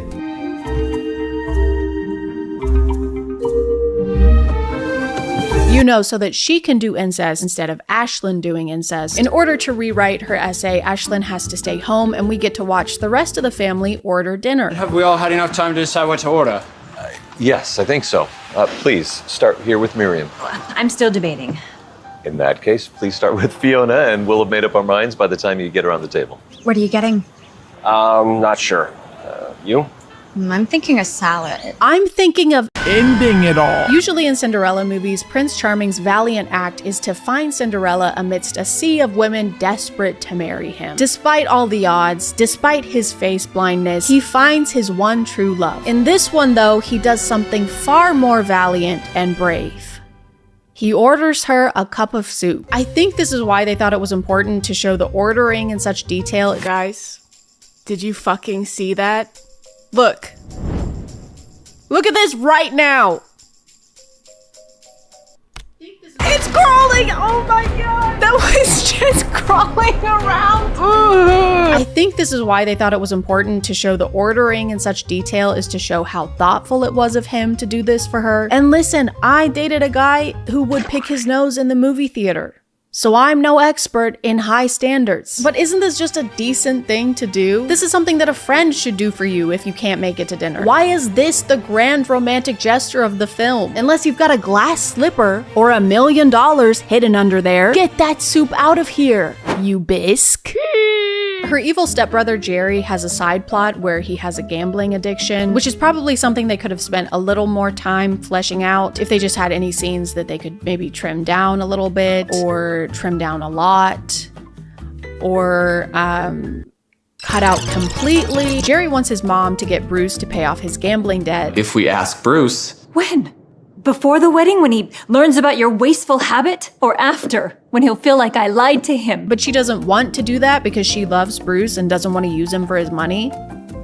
What an evil bitch. Noah begins to pick up on some subtle hints that Ashlyn's stepfamily treats her a little poorly. Dad, there's something that's been bothering me. Okay, what? Have you noticed how Ashlyn is treated differently than Jerry and Fiona? Meanwhile, her step-siblings have spent the entire movie looking at her like this.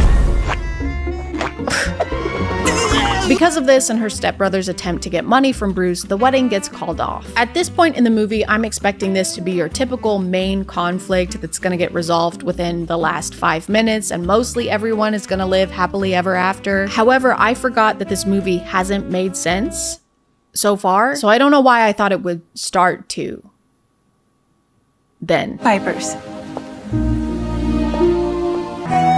Bruce and Miriam don't get back together. After all of that, they end the movie with Ashlyn and Noah kissing on the beach while Bruce third wheels as a freshly single man. Ashlyn even tells Bruce that Miriam does actually love him. I think she does love you.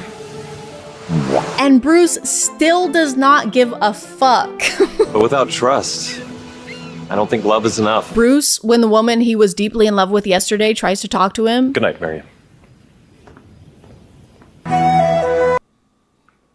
I think the movie wants us to feel satisfied that Bruce and Miriam aren't getting married, but it's really hard to do that when all Miriam did was offer to pay for her stepdaughter's tuition, ask Ashlyn to clean the pool and run a couple errands, and have a son with a gambling addiction. It's like they assigned her the evil stepmother role and then forgot to have her do anything actually evil, and then they expect us to be happy when she loses her fiance. The accountant was more evil than her. I was so unhappy with this ending that I looked up the studio that made this movie and realized that this is a regular thing for them. They just make movies about white people going on tropical vacations, or white people going to Spain, or white people going to Istanbul, or white people going to... And I think this is pretty genius. I also want to do things that I already wanted to do and find a way to make them tax deductible. And I will.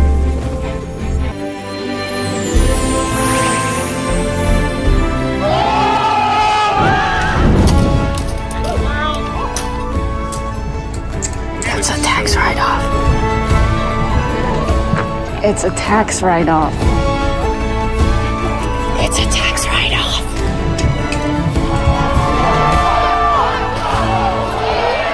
That's a tax write-off. It's a tax write-off. It's a tax write-off. It's a tax write-off. It's a tax write-off. That's a tax write-off. That's a tax write-off. So, we're good, right? Oh, dude. Please. Call me from prison. Take her away! Wait, no! It was a tax write-off! It was a tax write-off! Wait, my shoe fell off! Wait, I got my fucking shoe! I'm gonna call it there, guys. Thank you for subscribing, and if you are still here, thank you so much for dead my hair looks. This is my real hair, and I decided to bleach it over the weekend, and I'm surrounded by yes people who never try and talk me down, and now it's dead. Hey guys, and welcome back to My name is ChadChad. Not really. You may notice there's more of a distance between us than usual. That's because this is the new camera, the one with 4K, and for my mental well-being, I need to be as far away from you as possible. I usually do my videos on one or more content creators that are pretty well known and are doing something particularly noteworthy. But today we're gonna be looking at more of a TikTok category. I don't have children, I have younger siblings, and my older sister has 8 kids with 1 on the way. So she's had more than enough for both of us. I do not need to procreate. But needless to say, I have babysat plenty of times and been around parents long enough to understand what kind of content is usually deemed appropriate for them to watch. Now, you do have to be 13 to make a TikTok account, but as someone who just turned 98 as of my last Facebook birthday, I think we both know that that doesn't really matter. I liked how we did last week's video where I took y'all along with me as I went through people's videos, as opposed to doing all my research and then writing my notes. So we're gonna do that again this week and hop into the rabbit hole together. I don't even know it. Ain't know it. To the stage. Throw it. Throwing that ass for days. Really going up, down. I ain't got no problem spending all my money. I don't know the words. This is the first video I pulled up to watch on their account.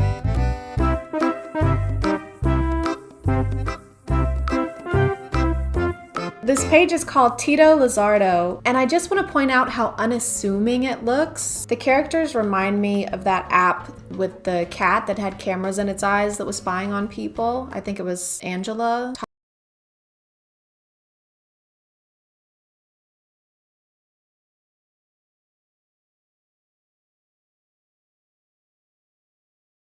cute, colorful, animated characters, and their original song is linked in their bio, which is on YouTube Kids. And the chapters, or whatever you call these new series things on TikTok, are titled stuff like having fun and friendship, which ironically is exactly what people say to me when I ask if we're a thing or not. All that to say, at first glance, this account is obviously for kids. So then what the f is this? Throw it, throwing that ass. I can't even tell what this character is. Like, this one is obviously a cat, and this one looks like a dinosaur with veneers and an inflated latex glove for hair.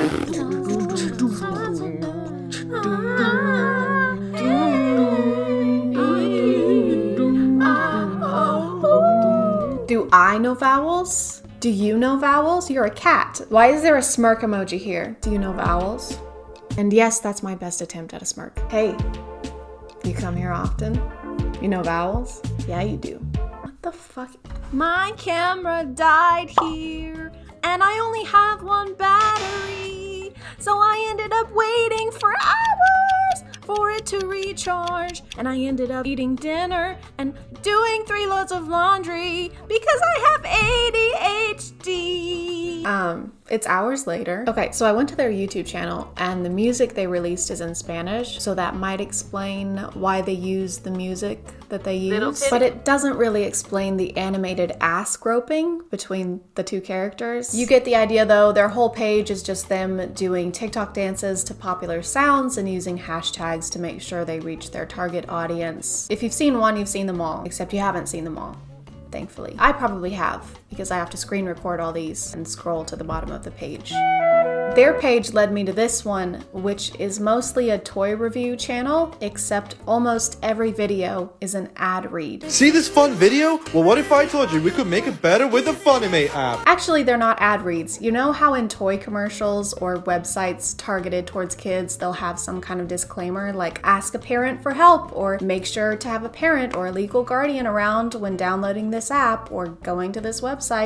Fuck that. What is this? The Middle Ages? No, we're gonna show the kids step by step how to download and then make purchases within the app. I want a new doll! Well, I've got just the app for that. First you click on shop. Let's find the doll! I want this one! Let's see what it looks like in real life. We do this by pressing grab AR. It looks like so much fun, let's buy it. We do that by pressing view details and then just buy product. So they can do it by themselves, no supervision needed. So Gabby's sitting just right there. We're gonna prank her.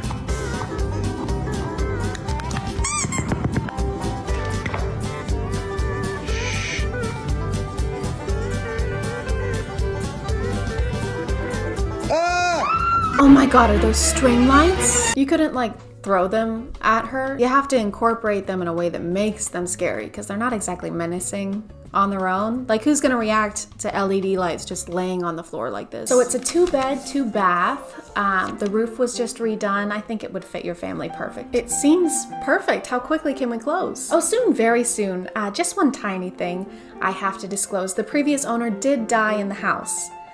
This room, to be more specific. That's not a problem. I'm not worried about that. Perfect. I'll start the paperwork now. What was that? What was what? Never mind. Just curious though. Was it old age or? Oh yes. Yeah. He was definitely old when it happened. Yeah. There it is again. What is that?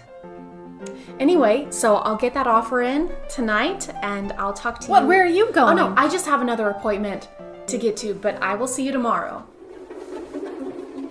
Maybe. No, you can't just leave me here. What? Oh God!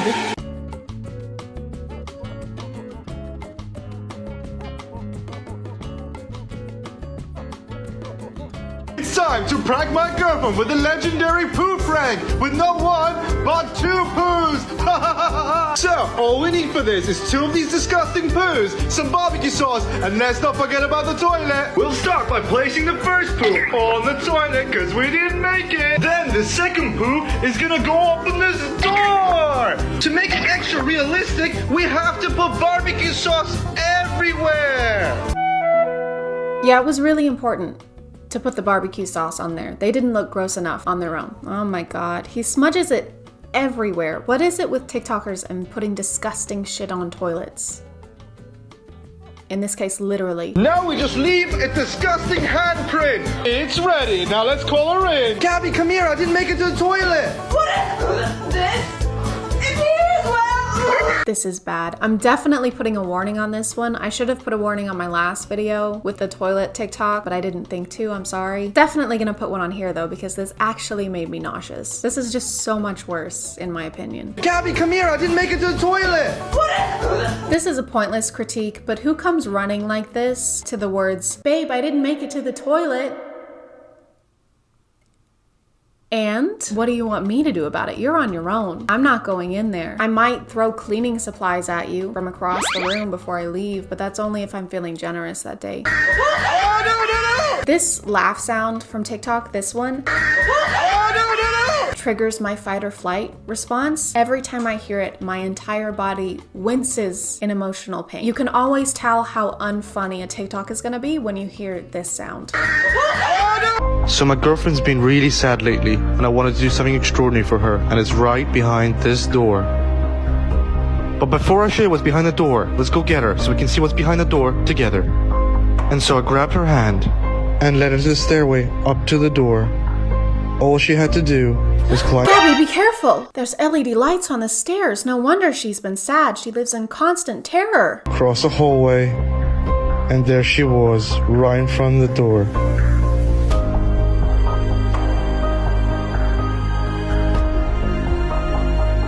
I love the camera angle changes. It doesn't break my immersion at all. Okay, Gabby, open this door. There's a surprise for you behind For this me? door, okay? Okay, wait, let me open the door so that I can get a shot of your first real reaction. Sure, yeah. Okay?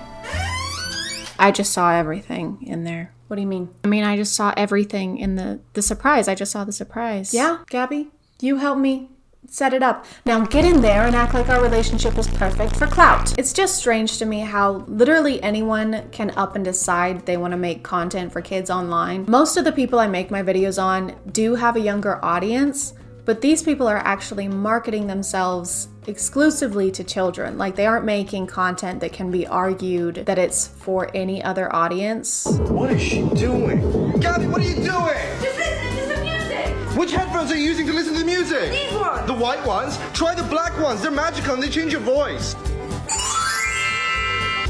Here. I want to sound like Charlie D'Amelio. Good morning, it's Charlie, and I decided I'm going to be vlogging today. You want headphones that sound so good that they make you sound like anything you want? Go in our profile, click this link here, and use code 15GabbyFaye to get an incredible discount. There's definitely a disconnect, I think, between the older generations and these newer social media apps like TikTok. My parents are technically baby boomers, and they had my little brother when they were in their 50s, so it'll be hard sometimes for them to see like animated characters and cutesy animals and see anything other than something that's been made for kids. I have another brother who is one of the most reckless, irresponsible people I know, and he has a TikTok account. The thought that he could tomorrow decide that he's gonna start making content towards kids and make money off of it is a nightmare. I'm not saying he would do anything creepy, but would he teach a bunch of 9-year-olds how to make a firework out of a red Solo cup and a tampon? Yeah. Yes, he would. Should he be able to do that? Probably not. I can't handle watching any more of this stuff today, so I'm gonna call it there. Thank you for subscribing, and if you are still here, thank you so much for watching. I appreciate you clicking on my video out of all the videos that are on here, and I'll see you next time. Okay, bye.